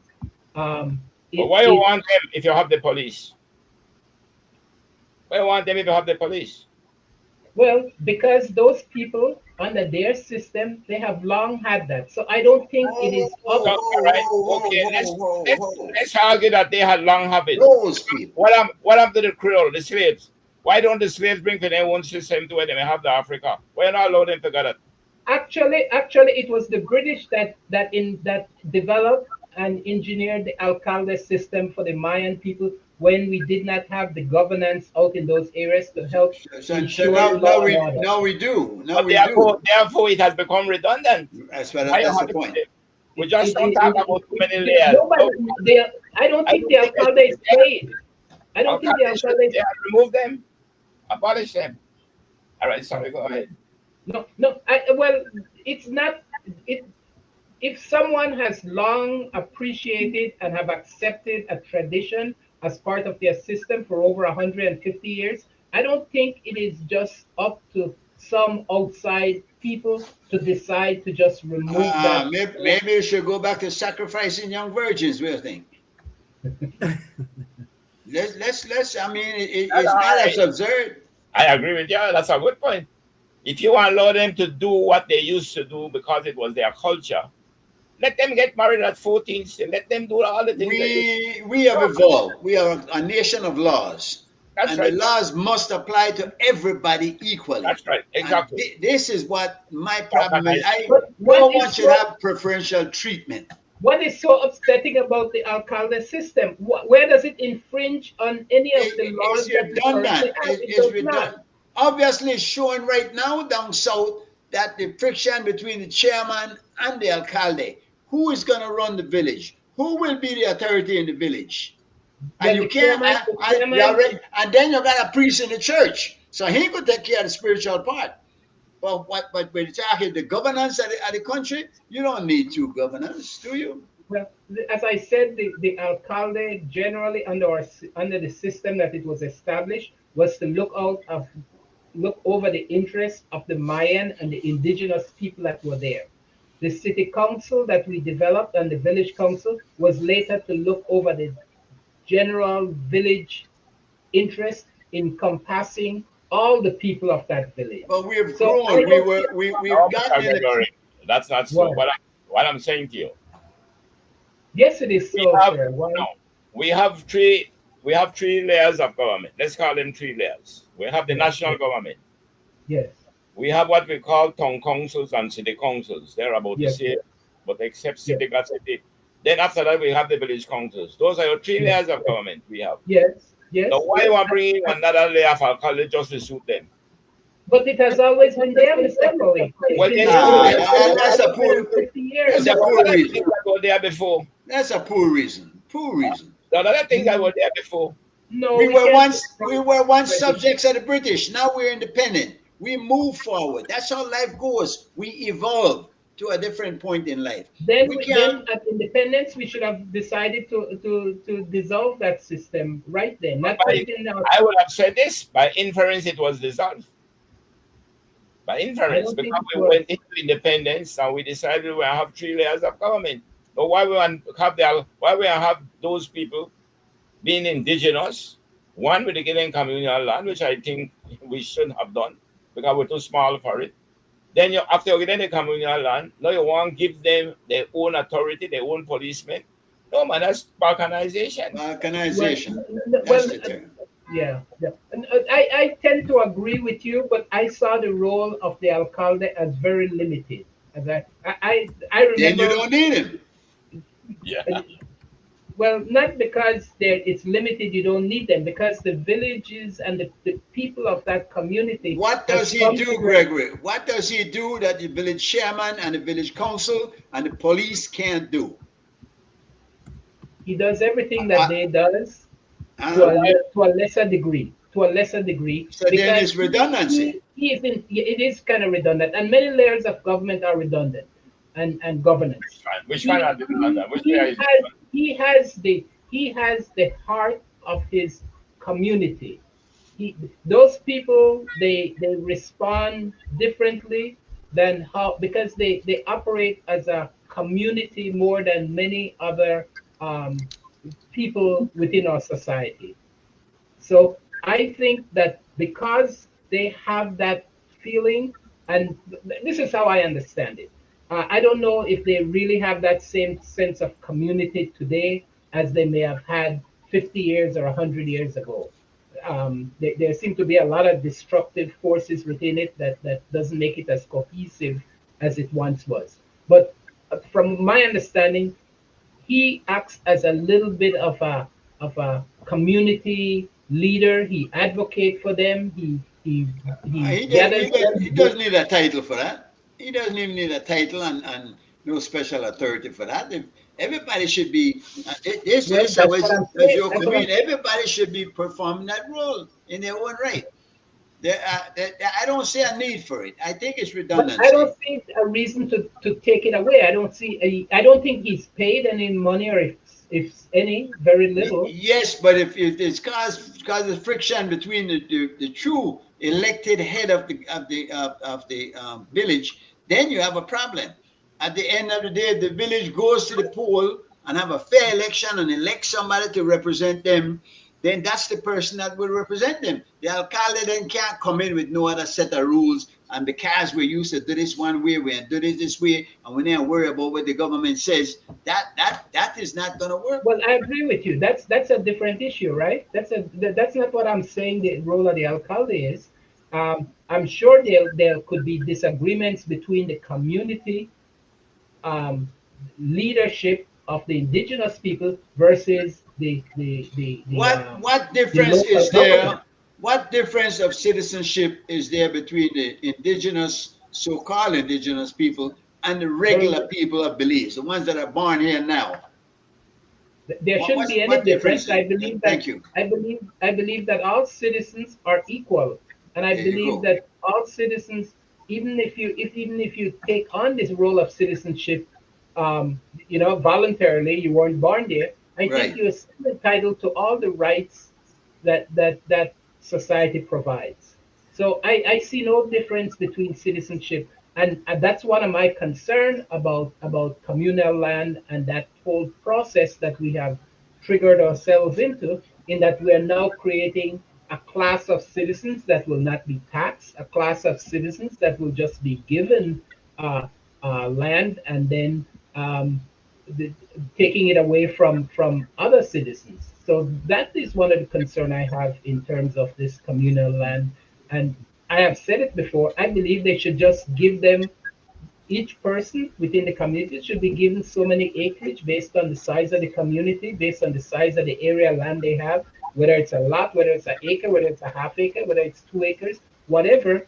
And then they can in themselves determine how to create Incorporate if they want to. create this communal society that they so desire. Yeah, That's I how think yeah. we're on the same page on that one. Make we go one more. Vaccines. There's a fuss now about vaccines being given, and the Catholic schools are saying we don't want our children to be forcefully injected with these vaccines. No, Any they Well, I don't comment? want them to have their give vaccine. vaccines on the school property. If they You have to get consent from your parents, and then you go to medical places and get it. They don't want it being, like when we were going to school and the vaccines came along and we all got it on the school grounds. I read up this evening that they said they don't want it that to Well, happen on their grounds. I don't think any religion should determine how we vaccine our citizens. I think Yeah. that we have it's a health welfare issue that we make a decision based on that, not on religion. And we have a state church partnership in education, and they need to respect that. That it's not for them to determine how the government will function and operate and address the healthcare needs of its citizens. So I The am opposed, opposition, I think, has a lot to do that this vaccine is for sexually transmitted diseases. So I and think that's they probably should where, be ashamed of themselves because we, yeah, we need that's, to we yeah. need to vaccine our You citizens have to be against real. any. We have to be real. Yeah. Yeah, we have to vaccinate our citizens against, if it's pregnancy, if it is transmitted, sexually transmitted disease. These are the real things of society, and we need to But address them. this is where I don't want to play devil's advocate, but I aren't we promoting promiscuity when we're suggesting, well, we don't want you to do this, but we're gonna protect you when you do it. Yeah, so something no right there. The maths is not matching up too well there, don't you think? No, because I think that protection is one issue. The behavior and character of how people act out, that's another issue. But the overwhelming and governing reasoning is the protection of the society and the individual. And if we are doing that, and it also leads to them having the freedom of having sex and not getting pregnant, that's just the benefit of that. But the issue, the over governing reasoning, is to protect the society and the individual. I think we come full circle to the responsibility of the family and where it should start, and the education of our young people, where they need to be educated and what's the why, how to make wise decisions. It's not a wise decision to go out there and start to have sex too early. Not a wise decision to, when you go do have sex, to have unprotected sex and promiscuous sex, because you will contract sexual diseases. So to be properly educated, to be forewarned is to be forearmed. I think we tend to try to, not, instead of nip it in the bud, we grab it when it's done gone. We react, and many times just trying to put the genie back in the bottle. It doesn't work that way. We have to educate our children. Yeah. Well, I don't know what it is now, but I know sexual education was not something that you learn in your family for the most part. Um, and we didn't learn it much in school. I did attend a school where one teacher was brave enough to kind of discuss it in some details, but just very briefly. But enough. The us as kids, we just giggled through it because it was kind of embarrassing. Plus, we weren't used to it, and such. So I think that sexual education needs to be taught to our children. And you said yes, the family is where it should really anchor and start. But many parents themselves are not sufficiently knowledgeable about it, or are unwilling, or are bashful in discussing it with their children when they are in fact out there having sex. So when we see the consequences of it, we see teenage pregnancy, both young men pregnanting young girls, and older boys and men impregnating younger girls. So the discussion is needed. It is necessary, and we need to have the partnership of both the schools, the parents, and the churches, and whatever other social organization discussing it in a real way that enlightens kids. Of course, the church will talk about abstinence, and that is fine. But there needs to be a reality check about how people actually function and behave within Belize community. Suppose you were Well, to tell your I child, learned sexual education from my friends, and that's where my mother was too shy to teach me, and my father didn't really say anything to me about it. But my friends taught me about it, and then I Boys think or later, girls? sorry, Boys or girls? about boys and girls. Yeah.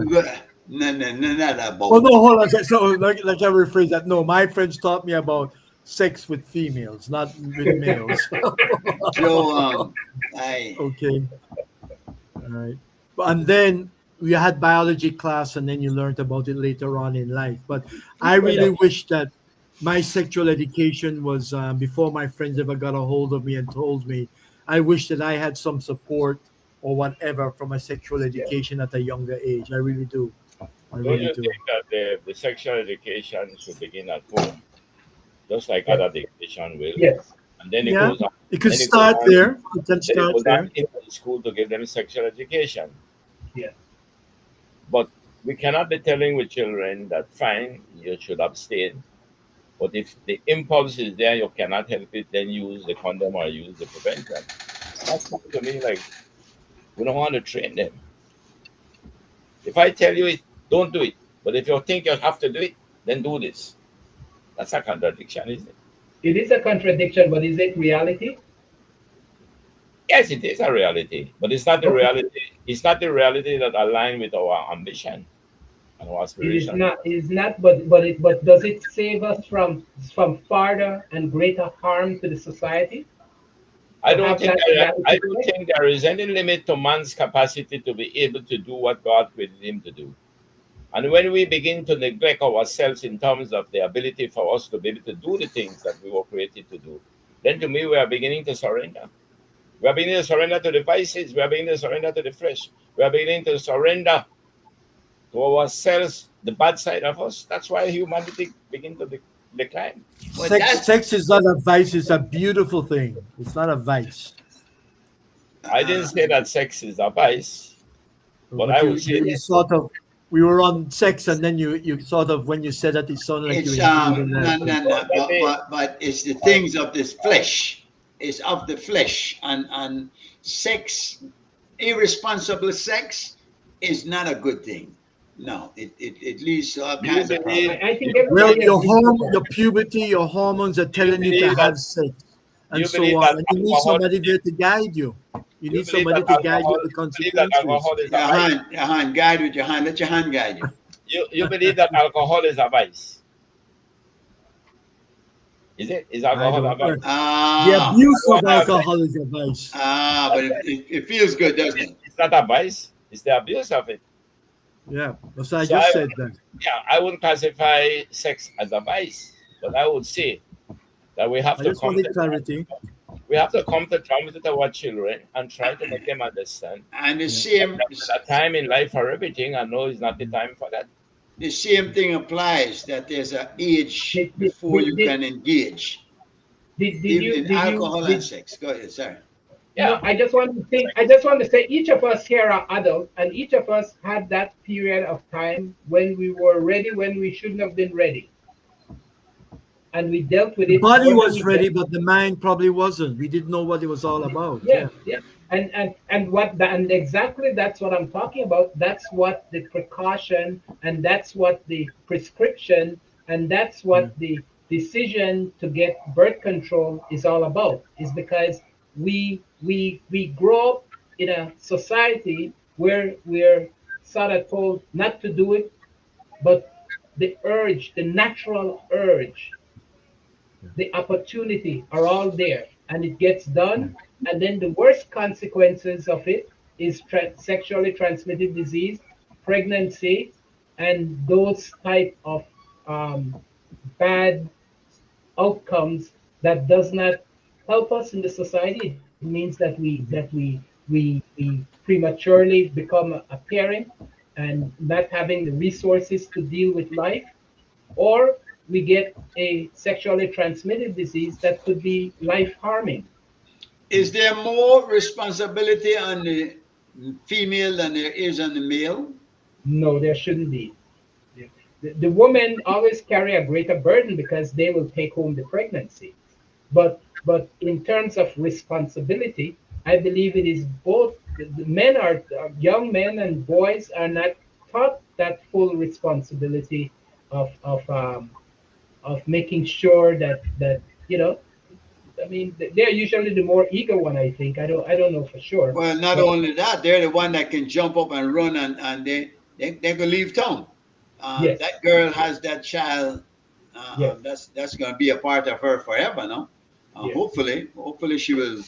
But so I think we have to spend time indeed teaching our daughters to be responsible, because they are going to be the ones that will be left Yeah. holding the And, stick. and and we haven't talked Why about is it in abortion. society that an older man with a younger girl who's on the age is not acceptable, but a young boy with an older woman doesn't bring on down the same hammer that when Yeah, it's with a young underage girl? Have you noticed that? yeah. Have It you Oh, does. When a young boy is with an older woman, have no, you all right, or underage. have you found a young girl? when you say a Can you say younger it man, again?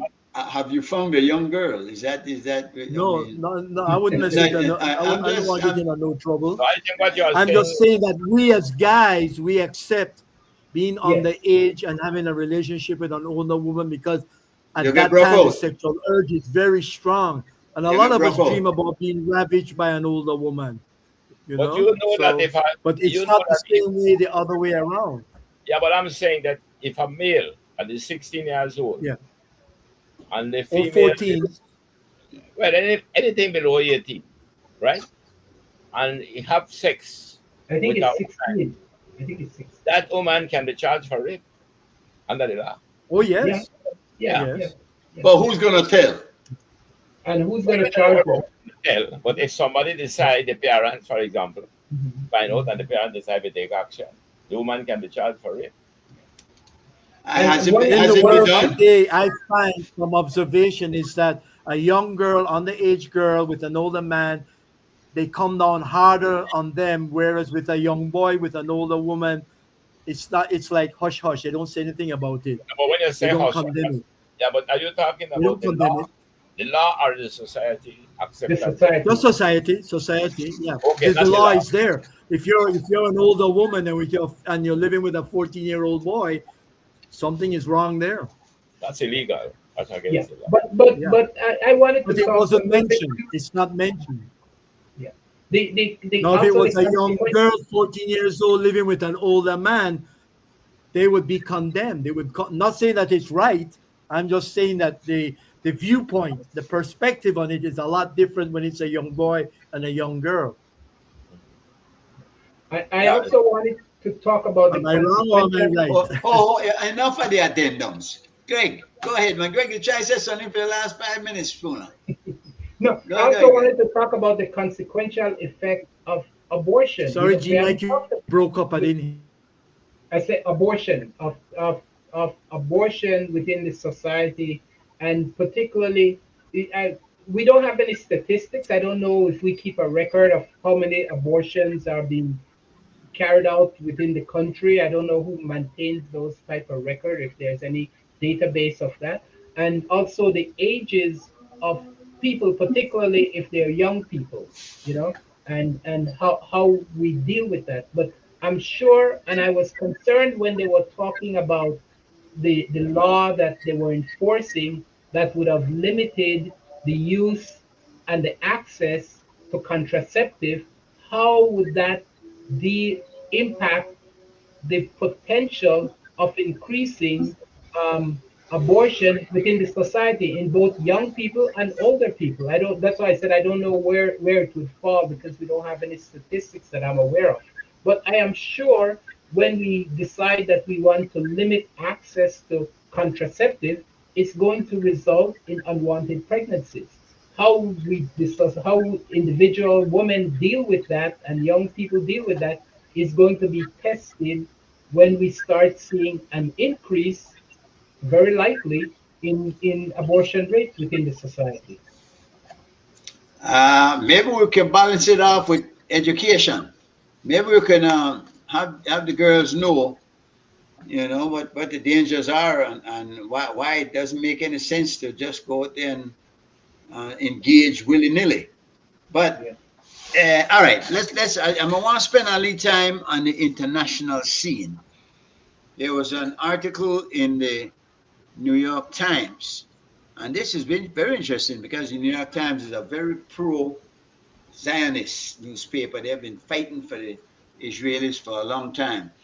But this gentleman, Nicholas Kristof, a very brave individual, and let me say this at this point, that people like Tucker Carlson and Candace Tucker, even those people who have been were pro-Trump, Joe Kemp, who recently resigned, these people who were firmly in the corner at Donald Trump and are now seeing a different thing. I mean, because they do it at the risk of being victimized, they're canceled, to use the common term, but they go out and speak anyway. Many of us are afraid, and this comes right back to Joe saying about we're afraid to speak out most of the time when we should. But this guy wrote an article on silence that meets the rape of Palestinian prisoners. He detailed, Oh, I read that. Yeah, I read that. man, there's the things that they were doing to these Palestinian prisoners, and it didn't just start on October the 7th. This is something that has been going on through this whole period of apartheid and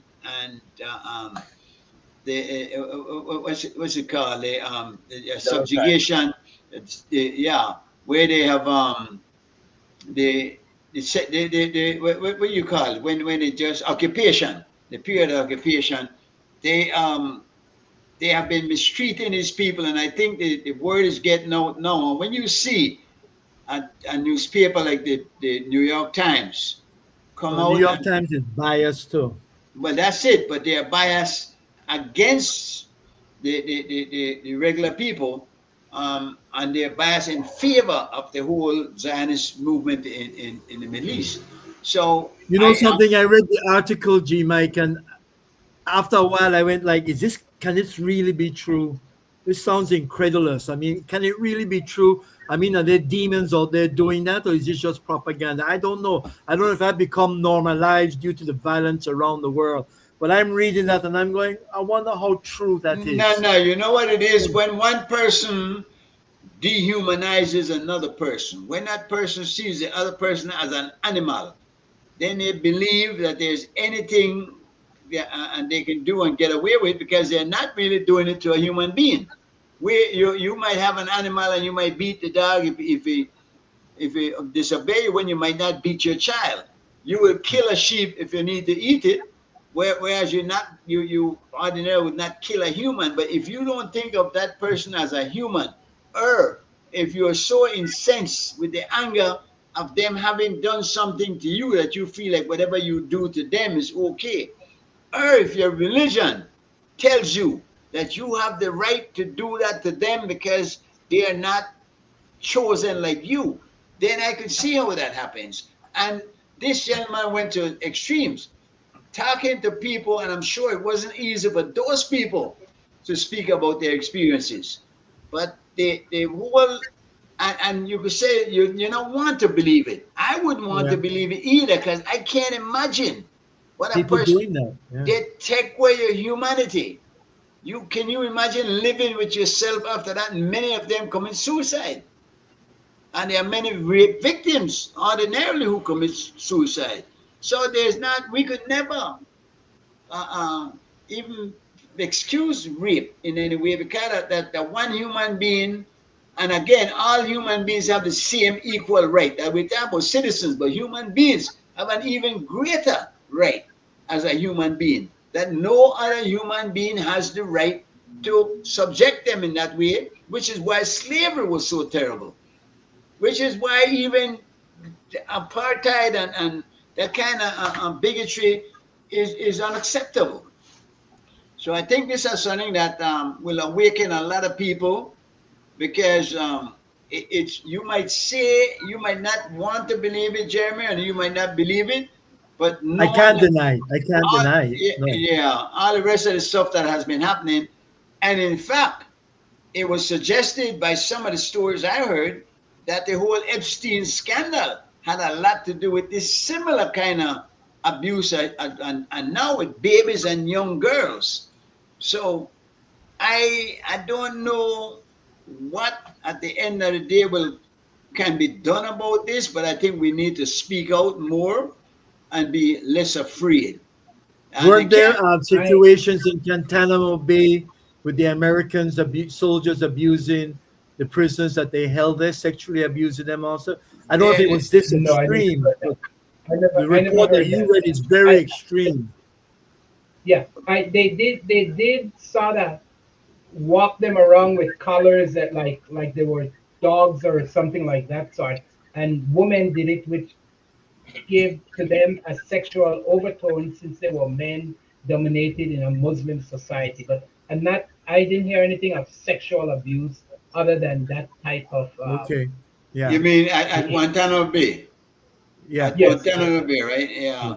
yes, Um, yes, yes. that Your report, G. Michaels, with batons being pushed up men's bottom asses. Yeah, men anus. having dogs climb them. Oh, They yes, that's spray, right. I forgot about that one. Yes. yes, sprays one spray upon the bottom so the dogs, because Mount they them. smell the female scent and mount them. My God, this against your will. I mean, I know there are deviants who out there do things like that, but Yeah. really, I mean, Barbaric. Well, Barbaric. something. I've heard that some Palestinian young men, particularly the Israeli soldiers, they shot them in the knees so that they're forever deformed and crippled. Well, you know, In that's those, why, remember this group, Kneecaps, where this guy got in trouble for shouting "Free, free Palestine, death, death to the IDF." You remember that? And that group was named after that because they were told to shoot them in the kneecaps. And that's yeah, why you have thousands of Palestinians now yeah, yeah, decapitated. They can't, yeah. Their legs are damaged. Yeah. No, yeah. there's some very vicious thing going on, and I don't know how the world will account for this. I don't know how the United States, a country Yeah, that has yeah, yeah. principled itself on many type of justice system I, and and such, will transition to kind How of will we live with ourselves? Yeah. yes, I yes, used How to be will, always supportive of Israel as a right to be a nation and to have a yes. place to live, but where? Have a right to live where? To exist where? to exist. Where they exist. Let's say where they are right now. No, I supported them all for those periods. I supported them evidently when let's call them the Arab world, which was Egypt leading it then.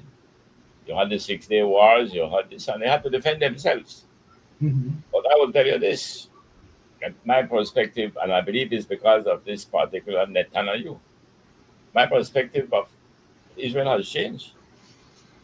The things that I see and hear and the world is seeing, in fact, even my perspective of the world has changed a bit. Yes, I agree. I I agree. support the concept of the United Nations, but even that I want to question. How can this world sit back? And how can the Jews do to these people what the Nazis and the Germans did to them? Huh? When they did it to them, the world stood up against the Germans and Nazis. They walked them down, you know. And now they turn around and then they're telling you I'm doing this to these Palestinians and other people. I'm doing it in a worse way than the Nazis did it to them. How can they who suffered like that turn around now and doing it to other people? It makes me wonder if there should be a two-state policy. It makes me wonder whether Israel should exist. I don't think there should be a two-state. I think there's one state, Palestine, and Israel should be there. Everybody that was born there should be able to live there as a citizen. Doesn't matter where in the world you're born, you're a citizen there. But there are many of them who just move there with no kind of verification of their ethnicity at all. They just call it, Judaism is a religion you can join. Shine was a Yeah. Jew at the You time, become a so Jew by celebrating their religion. Exactly. yeah. Yeah. So then how can you then claim that you are descendants of these people that was given this land? First of all, there's no title to this land. There's no proof of that except words in a book that many don't even believe anymore. Don't many people say, "Well, God gave it to them," but do you believe in God? No. So how do you believe that God gave somebody something when you don't even believe in God? It makes absolutely no sense.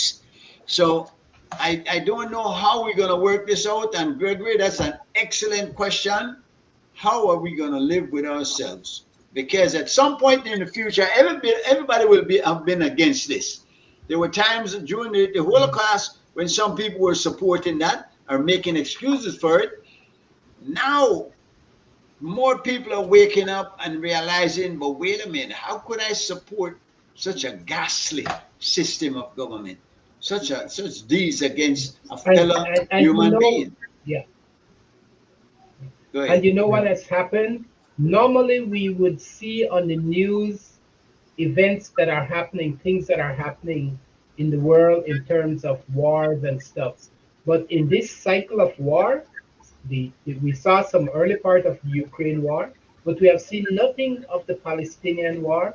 We have seen nothing of the Iranian war, and somehow our news media has totally lost their capacity to present and provide news to the Well, citizens this of the was by world. design, Greg. The design is I that agree. the I media, agree. they have all been bought up. In fact, I remember a clip showing that now you talking about they need to go after TikTok because TikTok the way everybody watch and they need to sway the narrative to their advantage.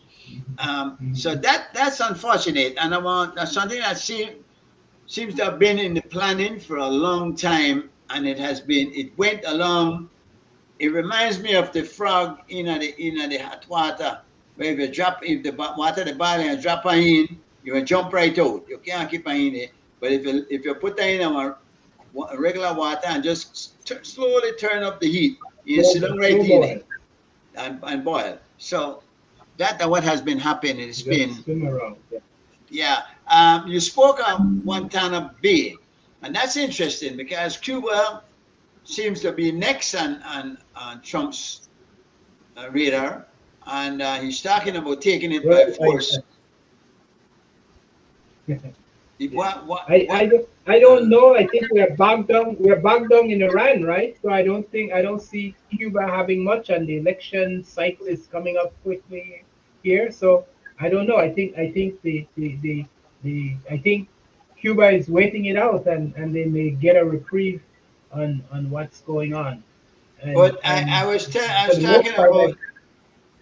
We're talking about the media, but the political parties in the U.S. are already also beholden totally to the Jewish lobby. I mean, they're the both. I don't think there's going to be any difference whoever gets in there because the Democrats are not saying anything that's different that's going to be doing. And what's the plan for the Democratic Party? There is none. There's just a matter. All right, taking out the guy in the do bad and take we in. But what are we going to do when we get in there? And the people might need to start asking those questions. What are the plan? well, to some degree, I think UDP, PUP, There you go. Democrat, Republican, they Crip, all have the same kind of Crips and Bloods, red and blue. That's all it boils down to. Red and they blue. all, because they all, like you said, they all serve the same master. They Whether all it's do. the lobby, whether it's the economic lobby or the Right. political lobby or the Jewish lobby or the pharmaceutical or the military industrial complex. That's how it is Yeah. broken up. And That and and, that and in part Belize, to go ahead, Greg. Sorry. no, I think Belize is very similar. Whether we are Yeah. serving the Ashcroft lobby or we are serving it's all there. It's all But you there. know what's dangerous? The military industrial complex that you speak of. It is to their benefit to have wars. I was reading something where the guy said, old man, the dream of war so that young men could go fight.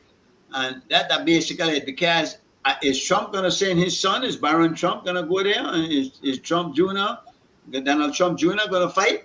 Is Well, Hegseth's son? I think yeah.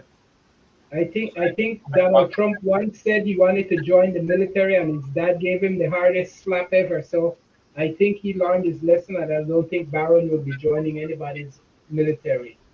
The military industrial complex, I think it was kind and given popularity. I believe it was under Eisenhower. I'm not sure.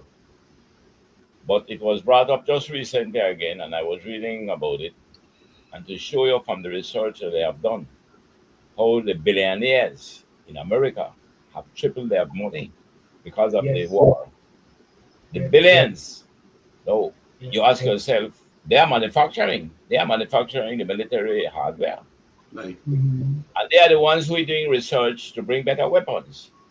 mhm. And they are the ones now who are getting richer and richer and richer from the war. And Yes, all yes. them billions, then 29 billions and so then they claim spent already. All of that is going into the big companies in America. So it Mhm. enriched them and the gap is widening. And Yes, that's all right for them. Yeah. and look at the president. He increased our budget. Probably, I think it went up 40% for the military for the coming year.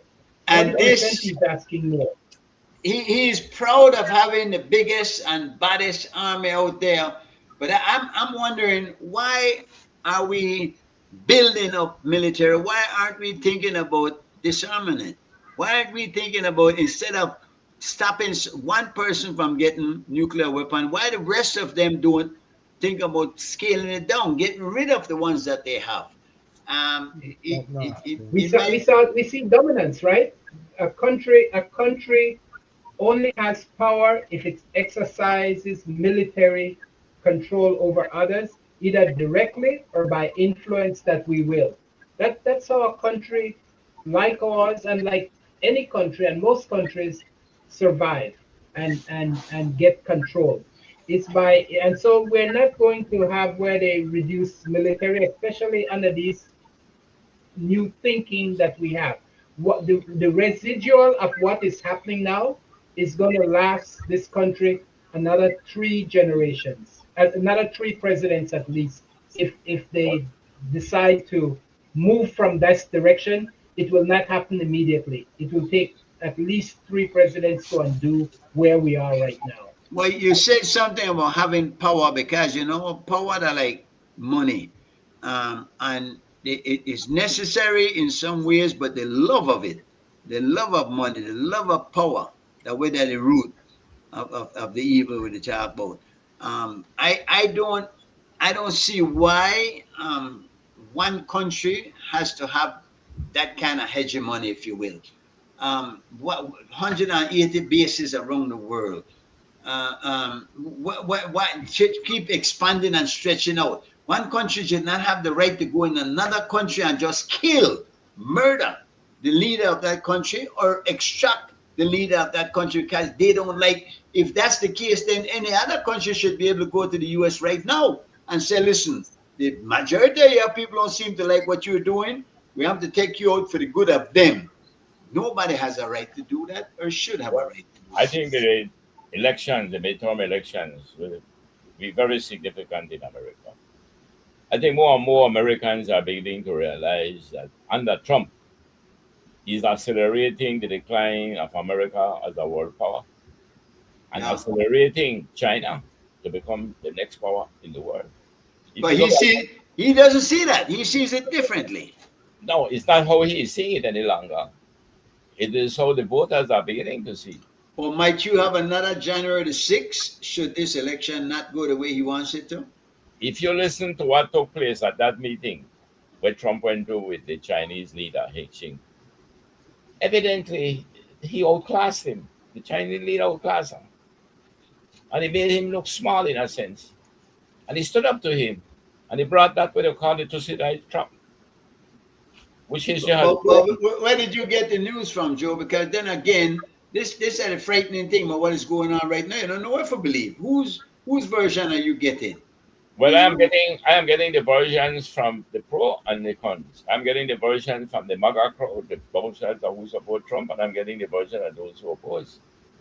But what media source you get the information? Kind of see nothing out there yet that says that the Chinese have got the upper hand of Trump and made him look small. I haven't seen any of that yet. Have you read the report? Have you read any of the news of what happened. I watched, I watched when he arrived there. I watched everything, and then they stopped. Then they had to cap the meeting. Yes. We weren't allowed to watch it anymore after that. Yeah. Well, if you go back tonight, if you want to, and read what the reports are coming out saying, and it'll be interesting. And it's the left. Is it the left that is saying that it was a failure? That he looked stupid with the Chinese prime minister? Obviously, the right will not say it. The right will not say it, even if it's no. Just like the right won't say it, the left will say it. You understand? I am saying to you, what Trump behavior was is no different from what he is in America. But what did he do that was bad in China? What did he do bad I in am China? saying to you, when Trump can make remarks and say things that has no historical evidence, so many things that are totally untrue. Trump got up publicly and talk about the good relationship between Italy and the United States from the time of the Roman Empire. Fuck, America even by existing. Trump get up and said things in America. He put that out there so you all would pick it up. He's smart, you're not stupid. He's a comedian. No, you know Uncle Trump. You know who I believe is to be blamed? The same Republicans with the wrong eye. Point up. Who's above you on the screen? All of the Republicans with their wrong eye. Where they make it believe in a God. Can they really make it think in a God? You know, see what that one name Patel was so inebriated, he drinks so much. They embarrass him at the hearing. And all of them, they were Trump the backer. You know, I'm sorry, Jeremy. I should stop him. I don't want him to. No, I'm not getting into that because it's whether you believe what he say or whether what you read out there. It's all back and forth. I read all of it, and I just watch it now. I just if I want, he has a narrative that he wants to support. Are you saying to me, Mr. Spooner, that you are sensing the sentiment in America is moving towards anyone, or is it just stagnant? It's going to be told in the November elections. I think there's a silent majority out there. I think there is. And if I'm wrong, I am wrong. That silent majority that still supports Trump, Jeremy? Oh, yeah. You really think so? I'm saying to you that all the polls, everyone, even the Fox polls, is showing where he's losing popularity. Yeah, the polls said he wouldn't have won the presidency either, and he won. Kamala was supposed to win. You cannot continue to use. You know. Anyhow, Trump is popular. I was going to say I don't really want to argue. I just look at it, make the man do what he do, give him his term, and then you get rid of him if you don't like him. Make it the way you want. All right. Okay. Yeah. That's what I was going to say. Is that the fortunate thing about our governance is that it holds a leader for a period of time, and then we elect his term out. And we elect a new leader. Boy, but the damage that can be done in that, as I said, the damage that can America be done is not going to go down. Like America is not going to go down. They've survived many things. You really have hope, Jeremy? I mean, seriously, you're not seeing anything. Trump does not frighten me. When the time comes, then you can tell me. Yeah, we're going now. We're out of time, guys. We're out of time. Really, thank you so much. This one went by quickly. Anybody else? Anything you got for say? I would like to big up the BCV, the Belize Center for Visually Impaired. I went there today, got good service, and gotten taken care of. Yes, so I want to big up them. The NHI is working for me. This Alliance Clinic, you're gone? Where you gone? No, well, the one that was started or run by originally the president, Mrs. Musa, Mrs. Joan Musa, Yeah, they have their place by the Lions place there. Well, the Lions is next store. Since you mentioned the healthcare, I want to say. But apparently, I wanted to say that I take my hats off to our foreign minister that actually went to the KHMH and had his that was big. Yes, had a big up Francis Fonseca about that one there. That was big. And that never knows small operation. Yeah, the ordinary minister will fly out that tongue and get us somewhere else. Big up Francis. Always a gentleman that I've had big respect for. Guys, thank you. See you same time, same place next week. I also want to say one more thing. What can we are? We're done here. Greg, quickly, wait a minute. Say. Yeah, no, I just wanted to say that Shine Barrow had a concert in New York, and he had a very good outturn. I That thought he you looked like He a had white. like I five thought he thousand. looked like a black He had Pee like Wee five Herman. thousand. He had like 5,000 tickets, hey, and hey, they all hey, hey. sold out. And I CY, take understand he. us out of here. CY, we're done here. Bit Wolf Entertainment. We here. You know where you're from. Jamaica, Queens. This is how we rock.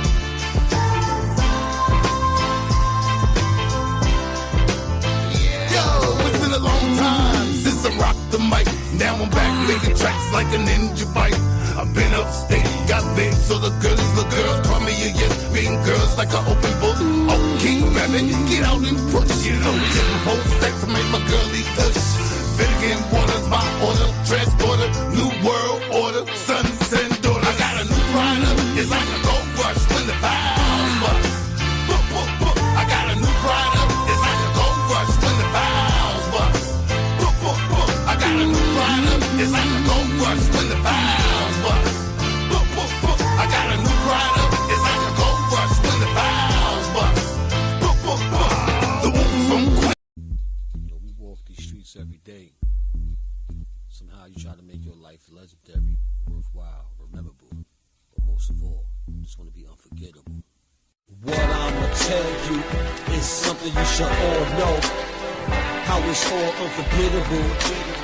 How it's so unforgettable. I think you all should know. What I'ma tell you is something you should all know. How it's all unforgettable. How it's so unforgettable. I think you all should know. Time and time again, as I pick up that pen, as I hit these curves, all the ghouls heads turn. Who's a conspiracy? How many going to burn? Pacifies like a Baptist, but the water burn. Trials, tribulation, turn a soft cheek, but Rupino, regular routine, everything to the supreme. Uno should have done what I mean. Anyway, dedication. Anali, Anali, Anali, Anali, Anali, Anali, Anali, Anali, Anali, Anali, Anali, Anali, Anali. In my whole life, me no meet such beauty. Every time me see the